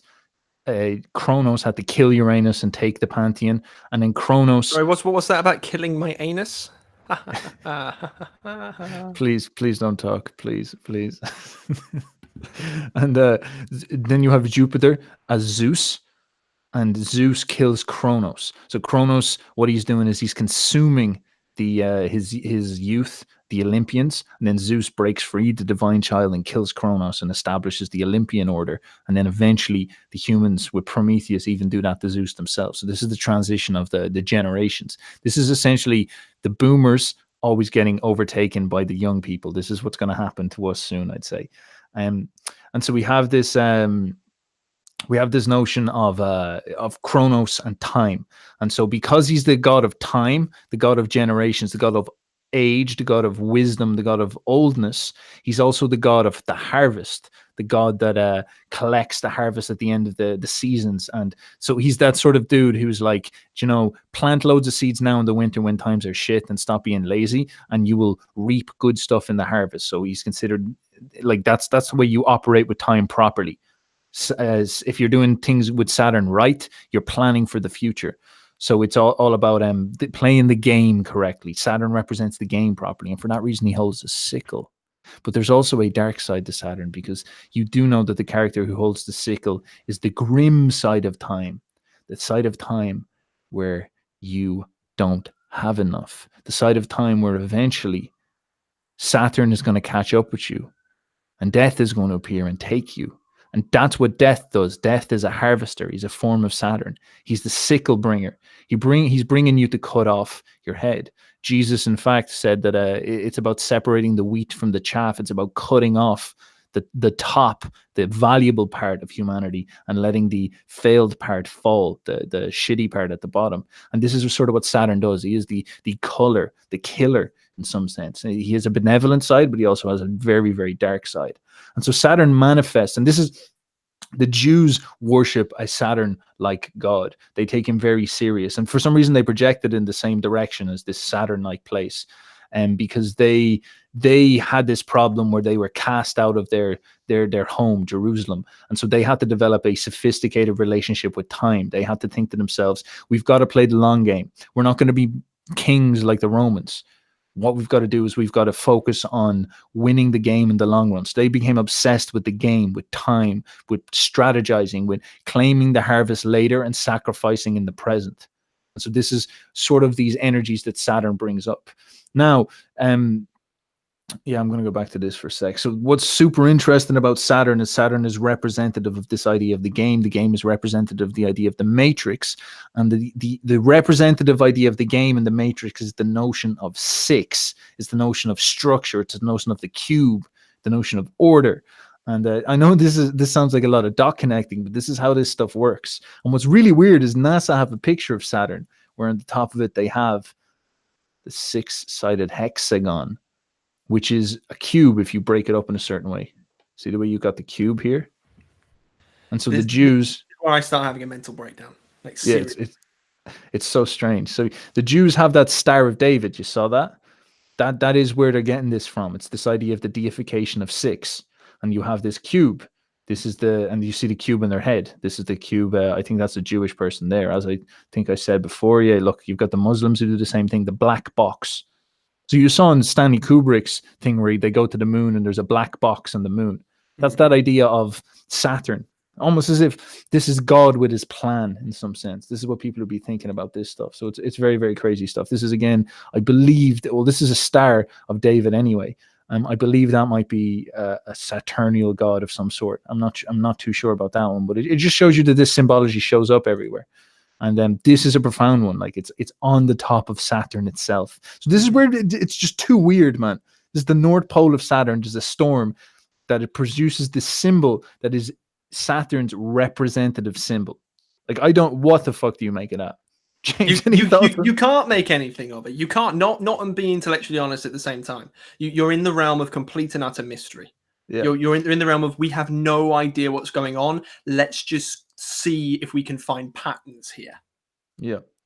And so you have this sixth thing going on. Now, you will know that the dark side so there's a good side of Saturn. Like the Jews have to be smart and they'll reap the harvest later. Like that's the good side of Saturn. You get lots of wealth, you're intelligent, you play the long game. It's about playing the game, because the cube, the box, represents the matrix. It's got rules. You just got to play the game correctly. But there is a dark side to Saturn, and the dark side to Saturn is representative in the toxic matrix. Think of communist Russia, when the matrix itself becomes a prison, and Saturn is often considered a prison planet. And it's a scary idea. So when the matrix becomes bad and you're trapped inside of it, there's no way out. There's no seventh divine spark. If you see, often people deify the number 7, it's because it adds something else to this box. This is the sort of idea of reductionist materialism. The universe is just a box with set rules, and we are not special. There's nothing for us in this. We are just a part of this, and we're trapped. It's pure determinism, pure materialism, pure reductionism. And so there's a very dark side to it as well. And this is what death teaches you. Death teaches you that you're not special. You're just going to be culled like everybody else. You're not going anywhere. There's no freedom. You've lost. This is what it is.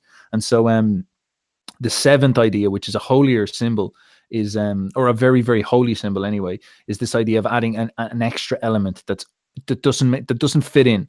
It's that deus ex machina, I think they call it. It's that idea of something like the anomaly or the neo that pops inside of it, that adds something fresh and motion and powerful to it and all that. But this lacks this. So the dark side of Saturn is that crushing power of materialism, crushing power of individualism, crushing power of the state, communist Russia, where it takes you, renders you as a meaningless member of the machine, and it crushes you if you don't take part of it. It destroys your ability to be a person and places you as this robot functioning within a machine that is truly a god. And so you become subservient to this god. You become subservient to this Saturn. You no longer have a personality. And so this is the dark side of it in some sense. And in many senses, if we're to talk about the Antichrist, and this is where things get super creepy, you will remember that I said that this is symbolically known as the 6. The Antichrist, of course, is known as the Beast 666. And this is where it becomes interesting. It's almost like the son of this god, Saturn, and his magic box would be the man who gets to rule this magic box as the only individual, a tyrant above the magic box. So say everybody in all the societies are fit inside this box, whatever it is, this matrix. Think of the movie The Matrix. Say someone could rule the matrix. That would be the Antichrist, wouldn't it? Or that would be the position the Antichrist would want. They would want absolute, uncontrollable, unquestioned power over everybody in the world. And if you think about what we're doing right now, is we're sort of constructing a super system that will be able to observe and police everybody in the world. Like the internet is going to be able to see and hear everything you do, and judge everything you do, and kick you out of his machine. I think they say that if in the Bible it says that the machine will control trade. Like if you do not have the mark of the beast, if you're not, part of the system, you will not be able to buy or sell. And that's that notion of the matrix. If you're not in the matrix, it can kick you out. Now, if the matrix is so strong where it's a super global, all-seeing eye, big brother observant machine, and it takes a dislike to you, say you piss off the Antichrist who sits on top of it, it will be able to kick you out of it, and perhaps like it will have the power of mobs of people or even the army to just destroy you without question. So if you can get on top of that position, if you can become the leader of the matrix, Saturn's son, if you will, as opposed to, shall we say, a more benevolent son of Jupiter or whatever, you have Saturn's son, and that would be like Saturn relates to the idea of Satan as well. The Saturn's son would be the ruler over all the earth for all of time, the greatest ruler of all, the most powerful man, total, utter tyranny, the despot ad infinitum. And this puts us in this position of Saturn's evil side and the dangerous side of our situation, where our societies, our kingdoms become like a dangerous matrix that we get trapped into. And this seems to be the realm of ideas that people were trying to sort through in the Christian movement. What do we do about the challenge of the kingdom? What do we do about the challenge of the tyrannical kingdom, like Nero and all this? And where do these ideas logically conclude? And is that what Revelations was bubbling up? It's like at some point, these ideas, psychological law dictates that these ideas will purify to a point where there will be a matrix which will have to have a ruler, and that matrix and that ruler will be the most powerful and dangerous people who've ever lived. And how do we counteract that? And what does this mean? So, James, I'm going to give this back to you, sir. Please do. That was terrifying. That was beautiful. I really enjoyed that. But I'm gonna bring you back to the story of Western civilization once again. So to recap here, we had boom, this conjunction in the stars 3 years before Moses, and then of course he was the most important Old Testament prophet. And fast forward now to 7 BC, boom, boom, boom, a trinity of these very important conjunctions in the sky. And then 3 years later, you had Christ being born. It's like, that's really cool. And of course, that was twin fishes being Pisces. We'll say 2 people might have been born. Was Christ actually Satan another man? I don't know. Or was it another energy that was born? Just the Christ one happened to find itself into one particular man. Now, from 7 BC onwards, we began moving into the very first fish of Pisces. If there are 2, the first fish is going to be Christ. And so we lived in the reign of Christ. And of course we did. Christ was incredibly, incredibly powerful. You had St. Paul going out and he started Christianity. James the Just starting Christianity. And Christianity got so strong, it took over the Roman Empire. So that conjunction in the stars between Mars in opposition to the really holy one that was taking place, the holy one took over Mars, which is really cool. But the next important date for your diary through history is 530 AD. Now, there are 2 important things that happened in 530 AD. It was actually a Talmudic prophecy about this particular year. And it was said that this is the year in which the world will be orphaned. What the hell does that mean? That's really weird. So two things happened in this particular year. One, there was another conjunction in Gemini, Gemini meaning twins. So something happened between these 2 twins in the sky. What might be happening with them? And I think it was 530 AD-ish. It was around 530 AD this exact year. You had the very, very first Benedictine monastery being set up. It's like, well, okay, who cares? Now, the Benedictine monastery, this is the very, very, very earliest possible traces of modern science, the very earliest. And it was linked to it by this character called Saint Joachim of Flora. So what the stars are telling you is Christ and Antichrist began fighting with each other. You had 500 years of just Christ. Now the war's going to begin. So, of course, you probably heard from the New Testament and from what we've been saying on these streams is St. John, absolute lad. He said that Christ will reign for 1,000 years. Then something bad will happen. If you fast forward about 1,000 years after Christ was born, some really weird things started happening. So in the year 1239 AD, the next important date for your diary, this is when we moved from the first fish of Pisces, Christ, and we began moving into the second fish of Pisces, which is the Antichrist. And there was something really cool which was said about the reign of Pope Innocent III. And that ended in 1216, so just before this epoch. And there was a famous astronomer who said, the revolutions of Saturn were completed in this time. So something stopped and we began shifting into the new era. And we're going to have a brand new protagonist who Jung considers to be, if you read between the lines, just as significant as Jesus Christ himself. And this is Saint Joachim, or Saint Joachim, if you don't know how to pronounce the name, of Flora. And this man, he died in the year 1202, and he was associated with this really cool movement called the Holy Ghost movement. Now, big shout out to a guy in the Discord called Trollifer for linking this up. This is astounding. I'm sure you all know Dr. Jordan B. Peterson, the patron saint of our current time. Little known fact about him is he actually started his own church. I believe. I'll read it. I'll read an article if you want, man. Yeah. I'll just say this really briefly. He started his own church, presumably to marry somebody. And the interviewer asked him, "So, Jordan, what was the name of your church?" It was like, "I named it Saint Joachim of Flora." So the guy who is associated with the beginning of the Antichrist reign. And this is where it links back to lecture 1, when we said this is the scariest book Jordan Peterson ever read. Clearly he did, because the church he set up was based around this one particular saint that Jung found incredibly significant for ushering in the era of the Antichrist. Stefan, you've got your nice article, I see. Jordan Peterson is the head pastor of the First Church of YouTube. And it's a lot of blah, blah, blah. I think it could even be a bit of slandering, but then you go down here. Gnosticism inevitably leads to institutional entrenchment. I'm in the middle school, the second round of analyzing Peterson's content. Don't really care.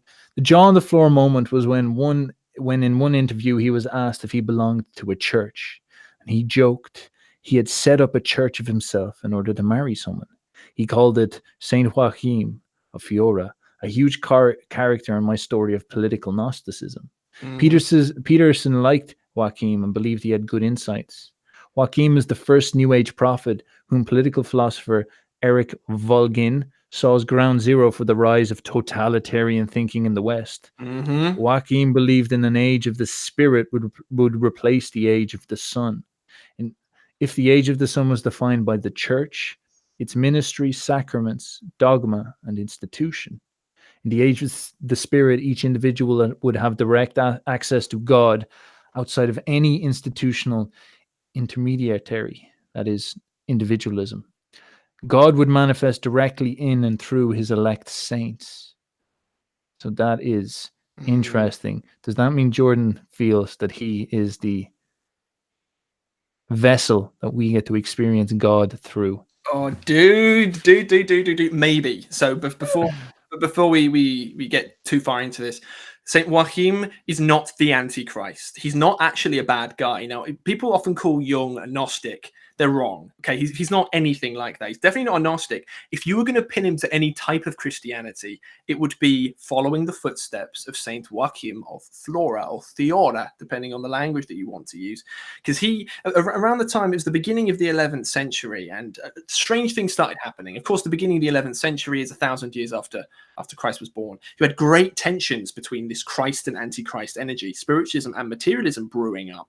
Of course, this was when modern science first began. But you had a lot of people feeling the same thing. And Jung called this the archetype of the spirit, or the archetype of the Holy Spirit. Now, this is very weird. And Saint Joachim, he headed up this movement, not himself putting himself forward, because Joachim, he basically got himself killed for all of his troubles. He was a massive heretic to the Catholic Church. They didn't like him very much because the stuff he was saying was insane. Yeah, Stefan, you got a picture of him there when he's got his Boyo face and he's holding an apocalypse book. Boyo face. Look at that. Look at his book. Apocalyptus Esseo Christi. Apocalyptus means awakening. So that's interesting. Keep going though, man. I've got something to add just to what you're saying there. Yes. So Joachim was, if he would have put himself forward with his wacky ideas, like lots of people did at those times, he would have been killed for his trouble, and then nothing would have come of it. But what gave Joachim the encouragement to do this was it seemed everybody else around him was having ideas simultaneously to him. A weird kind of synchronicity, and this overall was called the Holy Ghost movement. Here are some general points of what these people believed. It was quite Gnostic in style. So they believed that we would be moving into a new status of the world, a new age of ideas, and it wasn't marked by a Godhead like Christ, so bending the knee to Christ. Instead, it was marked by the idea of the kingdom of God is within you. And of course, Leo Tolstoy, he really popularized that idea for the modern age. So yeah, they basically threw away Christ. They took the Gospels as poetry rather than actual historical fact, which is really weird. You might say that that's similar to what Jung was doing, looking through them to see archetypes and why people find them significant. And what Joachim believed was we were moving out of the Aion. He has 3 different Aions. We're moving out of the Aion of Christ and into the Aion of the Holy Spirit. And this would be marked by an everlasting gospel. And the 7th seal, referenced in the book of Revelation, the end times, was about to open very, very, very soon. And what Joachim did, not being aware of Talmudic prophecies, because around this time the Talmud was actually banned from Europe, but he actually pointed to the exact same year that the Talmud did, which was around 530 AD, as to where the Aeon of the Holy Spirit had its beginnings in, and that was 530 AD. But if we're gonna summarize this under one particular title to take away, it's that you are God, or you have the capacity to become God. It's a religious form of ego inflation. So whatever the Holy Spirit was, it would come down within you. It would give you sonship alongside Jesus Christ himself. And then that was the way to move forward. You got any comments, Stefan? You said you had some stuff to say. I do. I have a lot to say. Like this is the big question we're going through right now is the question of individualism. I've talked about this before. The challenge between, do you diligently follow Christ, or do you take the Lucifer pill? And the Lucifer pill is a hard one because Lucifer is associated with Satan, but as Jung was proven here, there is also the creepy association with Christ himself and Lucifer. And so it becomes that problem of it's a dualized symbol.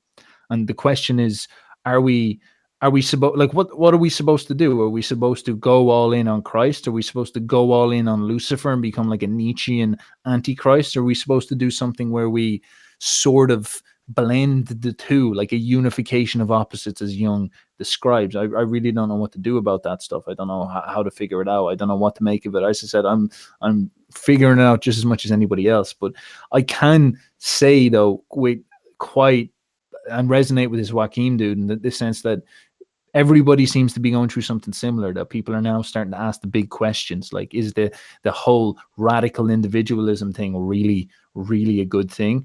And should we be going back to the big old J, or is big old J a bit of a, like, is that too restrictive? Are we supposed to unify them somehow or something like that? So it's hard to know. It seems like a big intellectual trend, and specifically around about his time, that's when things started to shift up a gear in Europe. And that's when you started to see the incubation of the truth movement that abstracted truth out of the Christian theology underneath it and led to the intellectual movements that created the scientific movement, which eventually Nietzsche proposed killed God.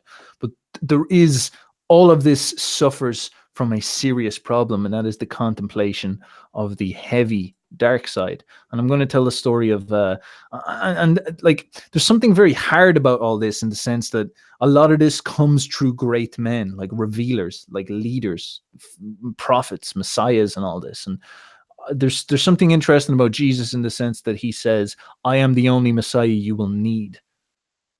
And like, there's something about that is powerful, because he keeps you safe from falling for false prophets. And that's a very, very, very big danger. Whereas the danger I see in Joachim's thinking is that it leads you very, very it leads you very, very open to getting seduced by false prophets. You know, it leads you very, very open to thinking Jordan Peterson is the God of this age, and that you have to listen to him.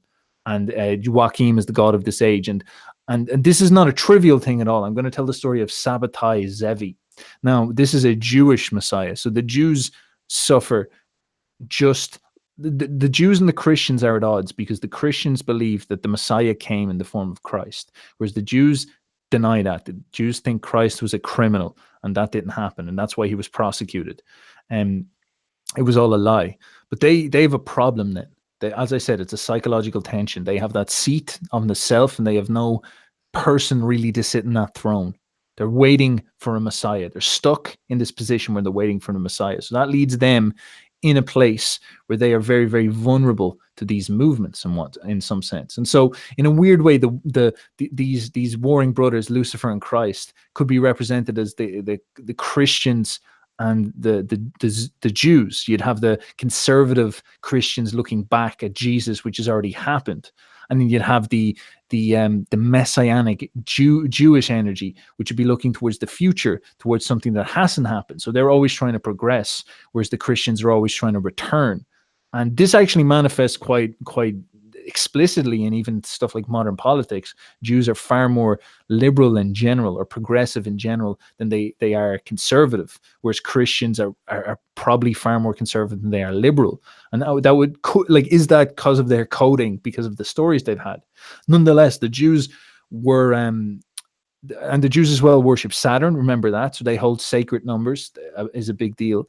And they were always looking for a Messiah, and they don't fall for it like easily. But in 1666, that's 1666, that was a year they were expecting something to happen, as you can imagine, because that was the year of their God. Like, will the Christians be like, oh, it was it's evil, it's all bad. But the Jews were like, that was the year of their God. So they were expecting their Messiah to come that time. And this guy called Sabbatai Zevi showed up. Now, he is no joke. He arrived and he did something called flipping the Gospels, or flipping the law. So he proposed this, like, the most moral relative. He actually proposed more than moral relativism. He said that he pretty much said that doing bad things is the way to do good. He believed that the Jews had been restricted by the old law, and that they, in order for them to save themselves, they needed to free themselves from morals. He was essentially the Nietzsche for the Jews. He said that morality was their enemy in some sense. They needed to open up their concept of morality and play the game without having moral restrictions. They need to just play to win. So it's this sort of idea of the Jews need to get back to Israel in that sense. They don't need to think what's right and wrong to do. They need to start thinking, how do we get there and how do we play the game? And so he started to, like, he was absolutely crazy. He started to create this cult of sin. He called it the redemption through sin. It's super interesting. And so what he did was he would get everybody in and have them have an orgy. And then he would consider that as teaching them how to loosen up their morals, to show them that there's no consequences for having an orgy. It's very similar to the modern world. It's sort of like the cult that we have now, whereas it's considered that there are no real consequences to doing stuff like this. And so he was teaching them all this stuff. And this guy he got like I think it was 1 million Jews around the world for following this man. And he and people are like, it's him, it's the actual Messiah. So he planned to go down to Jerusalem. And he went down to Jerusalem, I believe, and there was 1 million Jews. 1 million. That was, I think, like 20% of the population at the time. That's unbelievably large. Could have been even more, as far as I know. And he went down to Jerusalem, and the people in Jerusalem, the elders turned him away. And they were like, no. And so he was very, very bitter about this. And then I can't remember exactly what happened, but the Jews were like building up there, thinking there's going to be this huge fight between the two of them, and he was going to take over and establish the Messianic age at last. And they were all the Jews were all over the world at this point. So they were ripping off the roofs of their houses in preparation to get sucked up into heaven and brought back to Jerusalem. And he got caught by the Ottomans, I believe. And the Ottomans said to him, all right, here's the deal. Either you convert to Islam or we're going to kill you. And so there's 1 million Jews expecting this guy to be Messiah, and they said, convert to Islam or we're going to kill you. And that's very similar to a Jesus-like situation where you have Christ being like, are you going to cook on your values, or are you going to die? Do you know what I mean? Are you going to cook on your values or die? And Christ says, I'll die. This guy said, I'll convert to Islam. And so like almost all of those Jews, those million of Jews, and all those people who ripped off their houses were like, oh Jesus Christ. Well, Like, that fits with the Antichrist energy perfectly, because the Antichrist energy is the liar and the deceiver. So of course you can. So the fact that he's a false prophet of that magnitude means that he was not the Antichrist, but he was an Antichrist. yes, yes, and this is sort of what I'm getting at, is that this guy was a huge deal, and he goes to show you that Antichrist energy of deceit, and how the false prophet can mislead you in some sense. And most specifically, once he did that, like all of them were like, "Oh my, like you absolute dickhead." And this shows how vulnerable the Jews are to stuff like this, because they don't have Christ to stabilize things, and so they're waiting for someone like this, so they'll be at very vulnerable for a guy like this showing up. And this is a big problem for Judaism. And likewise with Christianity. The big problem is that Christians can't loosen themselves up to new prophets like Joachim. Perhaps he was the real deal. It's hard to know, you know what I mean? So it's a super interesting tension. Like, I don't think there's a straightforward answer. It's just simply there's an ever-present tension between the two. But this guy ended up converting anyway, and that led to that idea of just total, like, he rationalized it by saying there are no rules. I can convert to Islam but still be Zabbatai Zevi. So you can still be a Jew and practice Islam. It's just like be a Jew in secret and all this. And he became like, he wasn't even a Jew. He was this like, he made a new cult, you know, like it was a new thing. But the important point though is that supreme relativism for the sake of winning the game, versus Christ, which is don't win the game, play the game right. And that's the tension between the two that's super interesting. And that's the moral challenge I think we face. Like, is it important to impose morality on the world, or is it important to play your morals to suit the world? Do you know what I mean? Any thoughts, sir? Oh yes, yes, that was very, very pertinent, I will say. Very cool. But this character of Saint Joachim, he's very misunderstood. Very, very misunderstood. Here's an interesting thing as well. Dante, for example, in his Paradiso, he venerated Saint Joachim. He really liked him. He put him up there in the sphere of wisdom, or the sphere of knowledge, I believe. And which means whatever the ideas that Joachim had, they weren't complete and utter heresy. They were a development of something. So if we take when Joachim was working, we moved from one fish, Christ, into the other fish. But Joachim wasn't the other fish. He was the meeting point between the two fish. So where both those energies came together and smashed into each other. So what happened at this time, the Holy Ghost movement, was the archetype of the Spirit. The Holy Spirit was activated. And the archetype of the Holy Spirit is a dualistic force. It's not one way or the other. It's two, just like a twin fish. One side of it is the Christ energy, and the other side is the Antichrist energy. So the Holy Spirit movement unified the two together. Now, when you take a look at modern science, it was very, very different to what it looked like then. It was a version of we are holy beings, but it was Gnostic in a way, but through our own knowledge and through our own conquest of this world, not just thinking about spirituality, that's how we can go and live a good life. It was the unification of the two together, which was really cool. So what this did was it took Satan from the Privato Boni model and actually gave him his proper place alongside. So this was really cool. And what this Holy Ghost movement spread to certain characters you might have heard of. So we have Albertus Magnus, for example, Thomas Aquinas. And Aquinas was actually into alchemy, little known fact. You had Roger Bacon, who was the very, very, very first scientist, proto-scientist, and Meister Eckhart, who had this idea of like independent versions of religion. And all these characters took place between the late 1100s and the early 1300s. So you have this spirit descending, and then you have the beginnings of science and alchemy and all kinds of stuff like that in the West, which is really cool. Just to go into a smidgen of alchemy here. You have this idea of the lapis philosorium. This is associated with the unchanging nature of the new rock, which was an idea from this Holy Ghost. So a lapis in alchemy is a sacred rock. and it has 4 parts to it. So Christ was associated as being the old rock, not the eternal rock, but the old rock.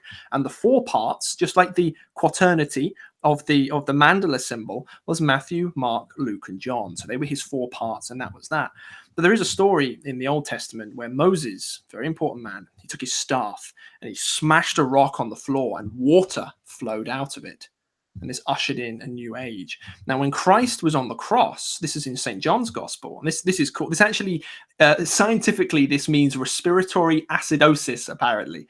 But what the Romans did to make sure that Christ was dead is they took their spear and they jabbed it into his side. So they stabbed the old rock, and water and blood flowed out. There's a specific weird detail. Water and blood flowed out. And the idea of the Holy Ghost movement was, we are the new rock. And through the Holy Ghost coming down into us, we can all become sons of God. Now, this is cryptic, but it is in the Bible. It is in those first 4 texts where Jesus hints that why don't you all come and be sons of God? It wasn't just sit down and worship me. He hints at it. He's like, all of you come be sons of God. And when you think about what Mormonism is, one of the core tenets of Mormonism is you can through the Holy Ghost and through your good actions, so it's a weird mix of Gnosticism and Christianity, like this Holy Ghost movement, you can become gods, which is really cool. It's like that same idea there. So whatever Joachim did, Jung thought that was the answer. There you go. We've solved the problem between science and religion, and it's fantastic. We have materialism and we have the alchemy side of things unified together. But, over time, that began to degenerate. And the reason why that began to degenerate is because just as the stars move from Christ into Antichrist, Joachim was the join, you can't stop the stars moving further. So it slowly moved into the Antichrist fish. And so that degenerated into something called rationalism. Whoa. Intellectualism. Whoa. You have doctrinarianism, and this leads up to modern times. So here's something really cool that Jung said about the Antichrist. He thought that the Antichrist, Satan, hid behind isms, doctrines, and ideas. And here's a really cool quote, which is going to annoy left. Does that mean Boyoism? Boyoisms, there is an Antichrist energy to it, dude. Fuck. Jung said that Satan hides, quote, under isms, under public welfare, lifelong security, and peace among nations. So whatever the ism people are now believing in, they're putting that up on a pedestal, and that's where Satan hides. We've Feminism. moved to his particular sphere, and here's something unbelievable as well. So you had around, we'll just say year 0, boom, massive thing in the stars, and you had psychic unrest on the planet, Christ. Boom, 530 AD, at the beginnings of this Antichrist stuff, they started warring. Boom, another 500, so epochs of 500 years. Another 500 years later, you have the 2 fish unite in St. Joachim. 500 years later, what do you have? You have the Reformation.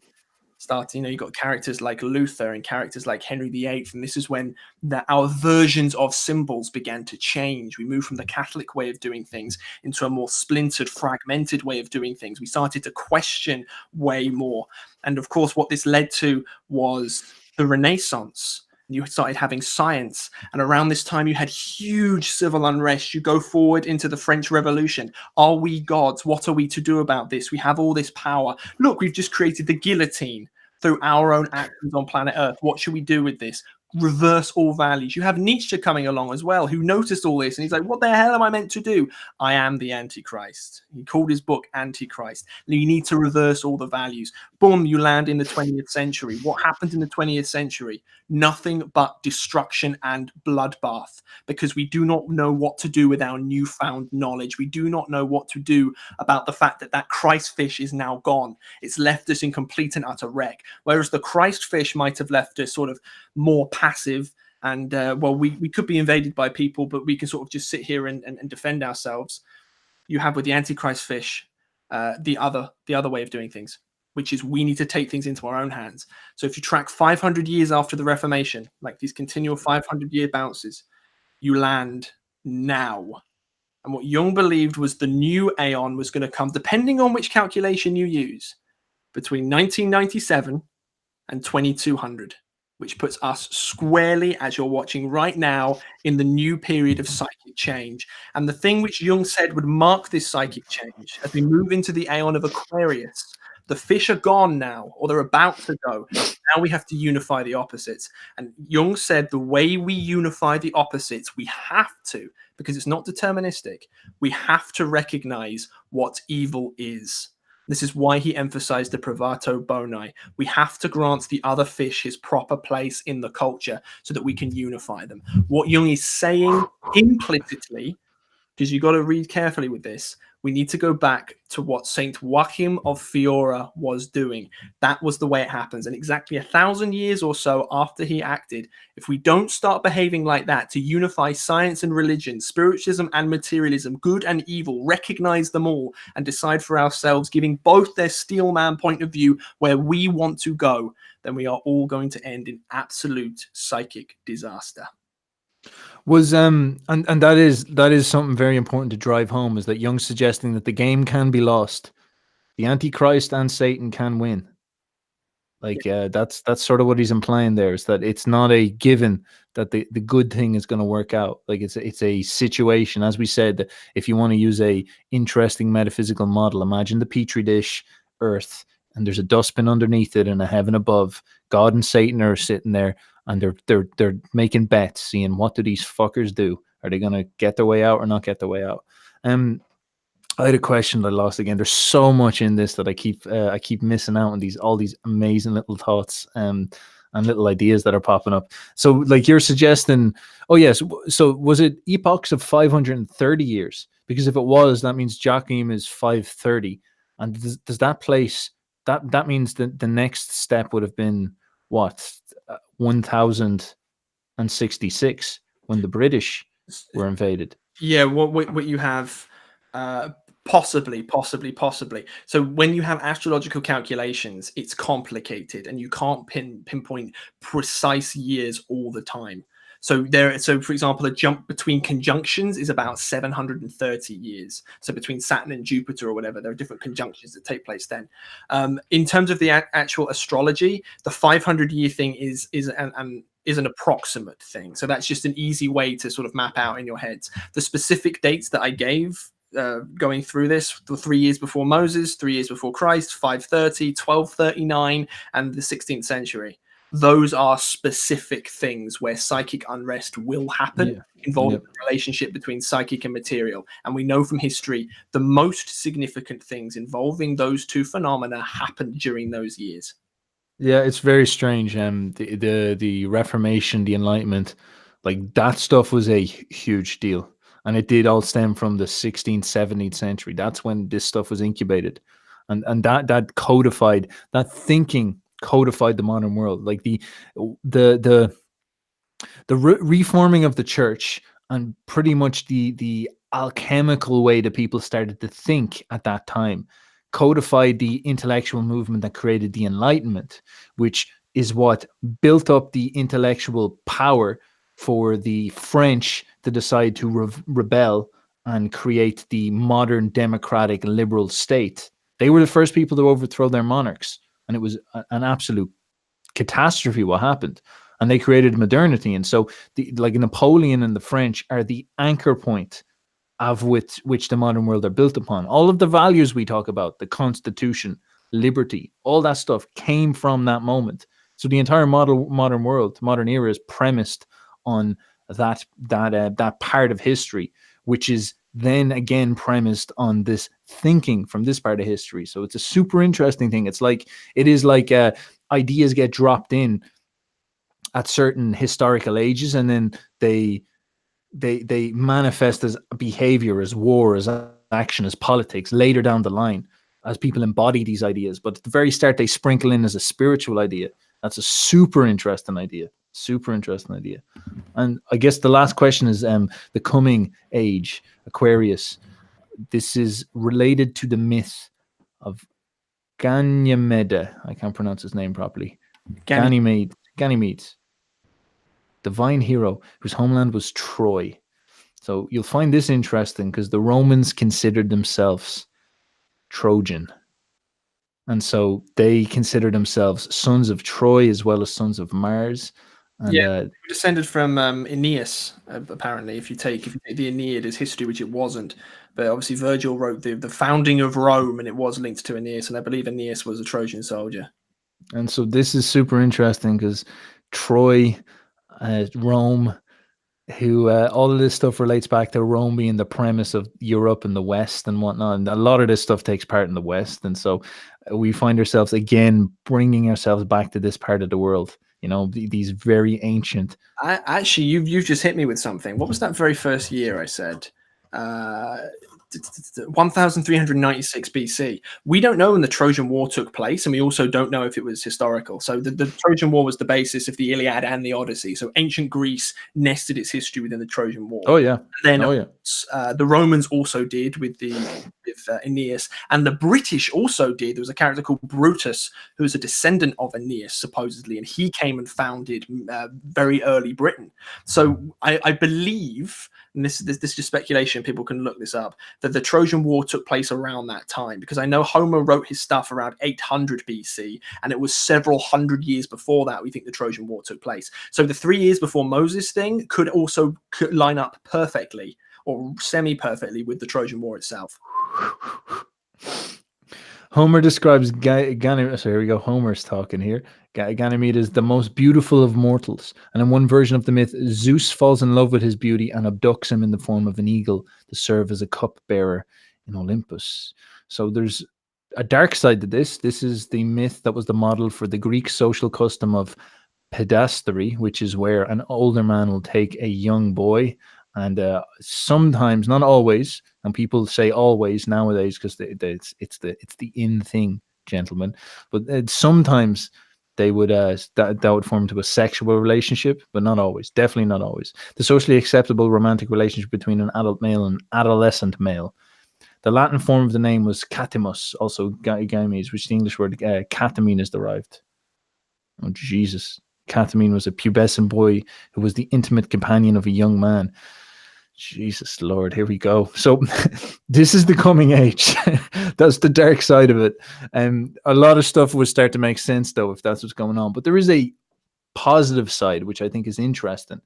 It's this idea of the apotheosis of humanity. So the most beautiful of mortals is the idea of, I guess you could say, Jesus's concept of the Son of Man.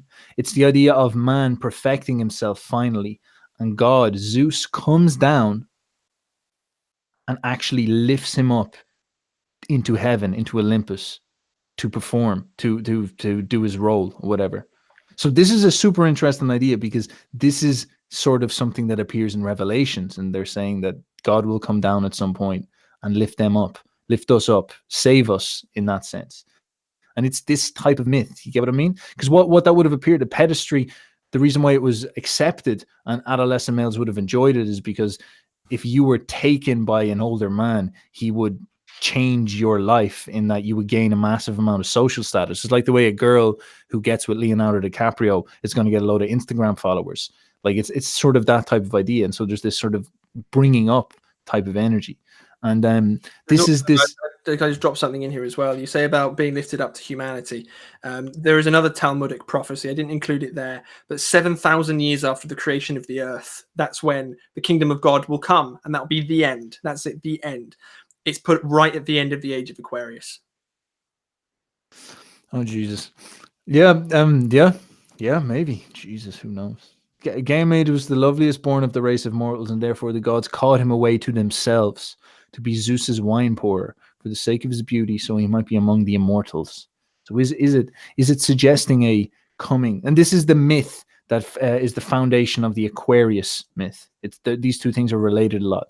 The water bearer as well is a super interesting one. It's he who can carry the water. Like, what does that mean? And James, any thoughts there for a second? I want to look up a quote that's really cool. Yes. So what might this look like when we're going into it? So Jung said, of course, that we need to recognize evil as such. And that's becoming increasingly easy to do. In fact, lots of characters in the culture are starting to do this. You have a character called Roosh V, for example, who's a pickup guy. So he lived in the age of the 20th century, I guess, that sexual revolution mindset. And then he started to encounter evil and death and waste of time. I guess Saturn started ticking by for him. And then he realized to himself, what's happening? And so he took the God pill, which is really weird. And lots of characters are starting to do this. They, by exposure to evil, lots of more conspiracy-minded individuals on the internet, which is very easy to be conspiracy-minded on the internet. They'll encounter this whole kiddie fiddler stuff, which may or may not be going on in the government, which is an interesting idea. And then they turn towards religion. They turn back towards Christ. So you can see, which is so unbelievable, at the tail end, which we are now, of the Antichrist sphere, when things have reached their absolute peak. So the end of the 20th century, the absolute peak of how bad we can go before utter destruction, people are slowly starting to turn back towards that Christ-like energy. But we need to unify the two together. We don't know what it's going to look like, of course, because we have science now. I doubt we're going to go back to alchemy like Jung would have wanted. He loved alchemy. If that was his. If he could predict the future in a way that he wanted it to go, he'd be like, we'll all go and become alchemists, boys. But I doubt that's going to happen. What's going to happen, though, is a regulating influence on science through something spiritual. So over the next 200 years, within the next 200 years, there will be a movement of psychic unrest. And Jung would say that would be towards unifying science and religion. Interesting. Sort of what it seems like we're in now. There does seem like a lot of people are beginning to check the whole notion of overly Saturn science that's just pure materialism, no morals at all. Like it's kind of driving towards that Antichrist energy in some sense. So it's super interesting. We can't, for example, just dismiss characters like Jordan Peterson, which I don't want to do because I really like him. But he symbolizes in many ways that type of energy, where his rise was enormous for seemingly no real reason. He stood up against transgender pronouns, but he's bringing people back to some form of religion. Now, it's not traditional Christianity, it's something else. And considering he named his church after this Saint Joachim bloke, and the very first 2 rules for life from his original 42 rule list were straight out of the Gospel of Thomas, which is the most famous Gnostic text of all time, it's moving towards a different type of Christianity, a psychologized Christianity. And Jung, of course, at the tail end of this Antichrist fish, he brought up this idea of, he took a look at what was going on and was like, we need to go back to religion, but you cannot go back to it in a metaphysical sense. You have to go back to it in a psychological sense. So perhaps psychology itself is the answer. A field which popped up with Nietzsche, who was the apotheosis, we'll say, of the Antichrist energy in a way, and it burst out of him. And solely psychology may be the way that we can heal ourselves, led by somebody like Jung. And this becomes a heretic. This is where people accuse him of starting a cult. People say starting a new religion, because in many ways he is, but it's redefining the definition of religion to be something else, to be a balancing force within the psyche between those two energies. And maybe using the wisdom and knowledge that we've gained over the Antichrist fish, we can determine, using that we should go back to the first fish, at least in some capacity. We've fallen even further, and now we can pull ourselves up to unify the two together, if that makes any sense whatsoever. No, that was a great job. Holy shit, that some of that stuff is extremely mind-blowing. Holy fuck. Like, what? What book are we reading? This is mad stuff, man. This is mad stuff. I ain't got many more pictures left, people. If you have any questions, prepare them, because myself and James are going to start wrapping this up. We've delivered the juice. The load of juice has been delivered. That has been smeared. The curtains are dirty. I repeat, the curtains are dirty. The nut dust is here, and now we're going to start wrapping this up. So we are dealing with that problem. I think James summed it up immensely well, is that there is a... Jung is asserting in this book that there is a need to move towards a psychologized version of religion, because the metaphysics is too difficult of an obstacle to cross. I think Nietzsche suffered from the same problem. He said that God died essentially with the death of geocentrism. That's when it started to happen. And that's an incredibly difficult problem. And so we do need to spiritualize things somehow, that we do need to psychologize things somehow. And this is like, the problem with this is Jung's going to make no friends on either camps here. He's not going to get the Catholics on his side, and the spiritual people on his side, and he's not going to get the scientists on his side either. No one's going to like him for this, but he says that it's about unifying those opposites. This is psychological law. So he's basing a mindset, a worldview in the logic of what he discovered empirically through his life. So it's a super interesting way to look. It's something people should chew on very heavily, and I think he breaks it apart in this book. It's a very dense read, and he does a brilliant job of it. And it's just the fact that it's so backed by evidence that is incredible to me to see that. And perhaps that's what we're going on. Like, you've probably noticed that like a lot of people are up on the internet right now talking about the death of the West and how people need to achieve a spiritual rebirth, or the Western soul needs to come back to life again, or something like that, or all this bad stuff is happening and people need to get back to Christianity or something like that. But of course there's psychological blocks where they can't, and there's all this negative energy and these black pills floating around, and it does seem to revolve around this idea that people aren't able to unify under a perspective. And this is what we're going for now. We're stuck in that position where everything is divided and everybody has lots of different perspectives. And now it seems that we are moving into a period where we need to start consolidating that stuff, because the division has caused instability to an unbelievably large amount, and people are craving for consolidation so they can start to share with each other as a community and whatnot. And this seems to be something that is coming, hopefully. To do that will involve this artistic mastery of unprecedented levels, where people as a whole can bring together all of this stuff as one, and it will match whatever's going on in the psychic mind of the people, where they'll be able to charge something with it as well. So I look forward to see what plays out. James, any last words, sir? Yep. It's a dire prophecy from Jung, dire warning in one of his last texts, of course. The hypothesis or prediction or prophecy, whatever you want to say, is once we recognize evil as such, which our Christian society, the one failure of it, which could be the complete death of our entire planet, we don't know. Once we recognize evil as being a real phenomenon, everything will start to make sense, and that will lead us down the right path. We have to begin with recognizing evil as such, and that begins with what Jesus Christ himself was supposedly meant to embody, which was the Logos, which is to take a look at everything and slice it apart with the sword of truth and stand up triumphantly for what you believe to be true. You can't lie, because once you shroud things in lies, you're using the toolkit of Satan archetypally, which is the deceiver.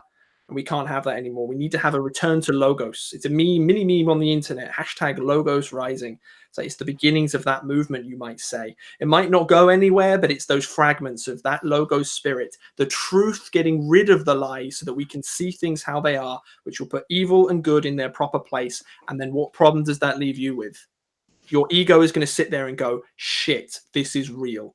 I now have to make a choice between good or between evil. And our collective choice between the two, once we recognize it, will decide the fate of the universe. He's not fucking joking either. Like, he's being serious. Either Jung wasn't joking either. That is the question, though. Like, the hardest thing for us to comprehend now is that what we do matters. Do you know? The idea that, all right, like, my moral choices actually have real consequences. As I said, the world model is not there for us anymore. But there does seem to be a implication in what Jung is saying, is that it's going to have to come back.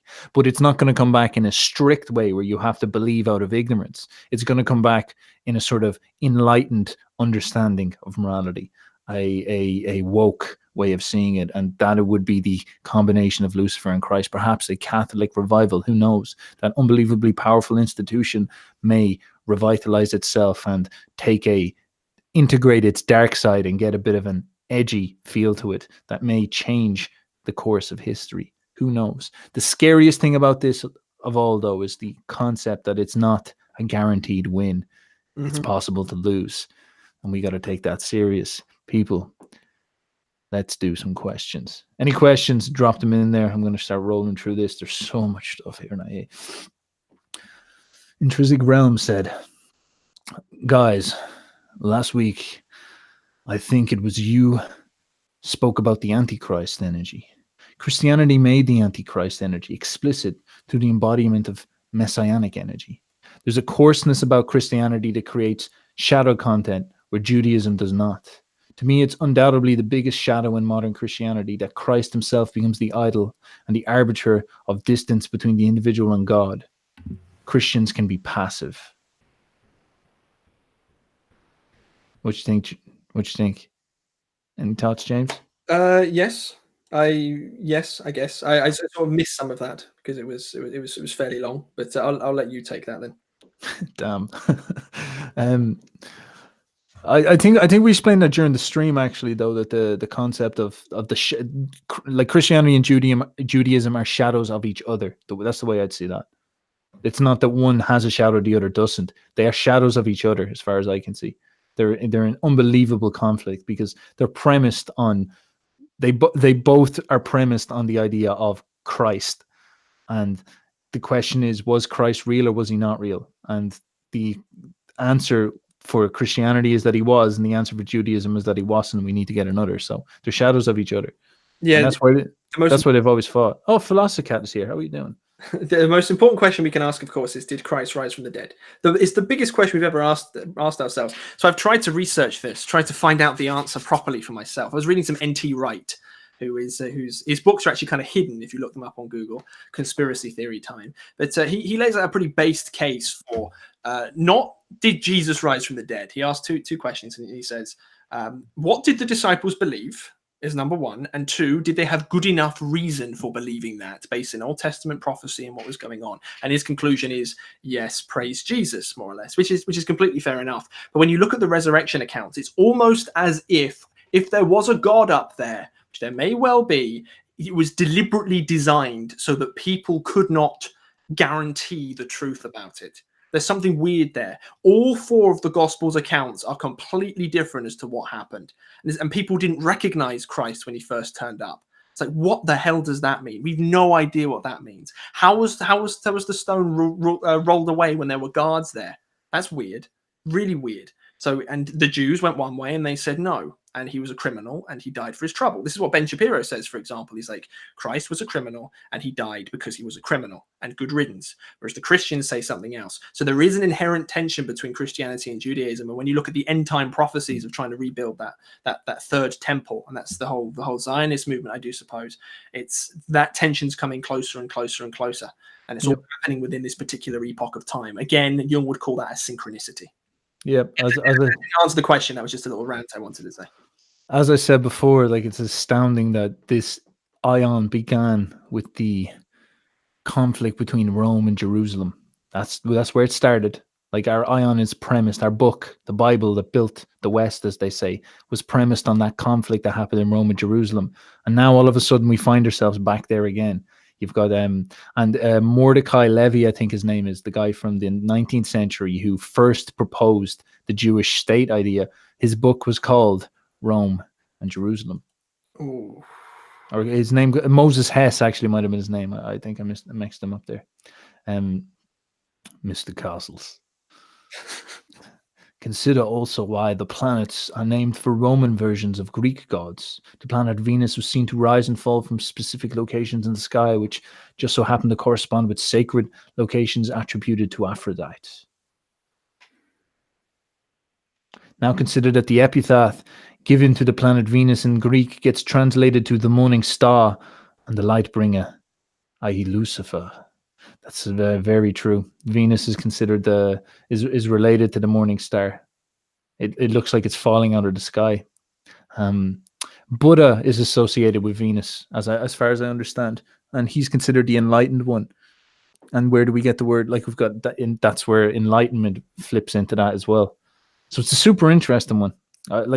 That stuff is just so complicated and astounding how all these layers of symbols have been packed onto this stuff. Question: did Jung ever comment on the hidden astrological sign of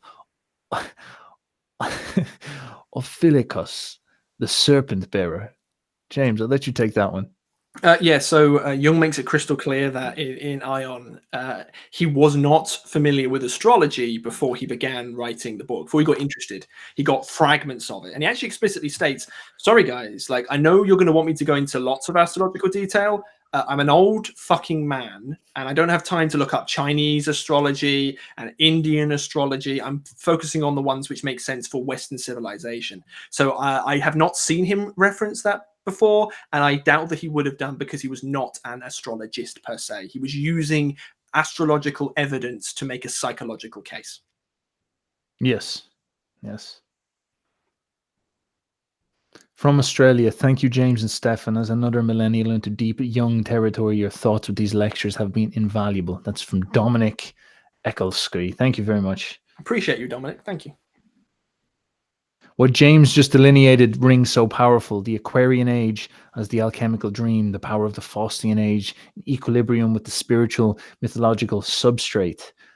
James, you're getting some serious compliments here. Robert says, holy shit, you just said it all, James. What the fuck is this? Are you paying these people? These are actually my extended family that I have paid. Yeah, they're just going about the names. Good job, though. They go, I love you, darling. You ripped something up there at some point. You just like laid it out. I think you started by talking about Jordan Peterson, and it was an excellent articulation. So great job, sir. Great job. Saying I just ushered in the new Aion unwillingly. Like, imagine. So imagine that, like 1,000 years, they're like, and then these two boyos on YouTube started off talking about kangaroos, but they brought forth the Holy Spirit and it unified the opposites. How jolly good. You know, in the beginning of time, God said, let there be light, and he saw that it was good. Where it's like at the beginning of the new Aion, the boyo said, boyo fucking alert. and he saw that it was good. We don't have any questions. Just a lot of people writing their thoughts on this stuff. So if you have any questions, quick, or we're gonna bounce out of here soon because we've been going for hours at this point.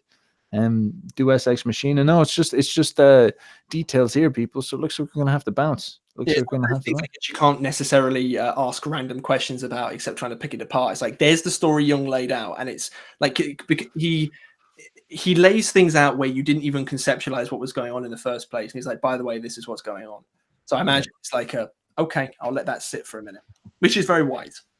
Yes. People, that is the big story. We do have 2 or 3 other lectures we're going to do on Aion, talking about Gnosticism in particular, probably break into that Joachim idea. And we'll talk about the Philosopher's Stone and AI. That's a big deal when he gets into alchemy and the Philosopher's Stone and all that stuff. These are big themes, big stories, but that is the juice. That is the guts of this thing here. That is the big question that's getting asked. It's the resolution of the problem of evil. And you see all the stuff that goes into it and all the absolutely unbelievable layers of wackiness that go about this. There's a big picture. There's a big question. And there's a framework for you to structure your understanding of a lot of the big questions going on in the intellectual world.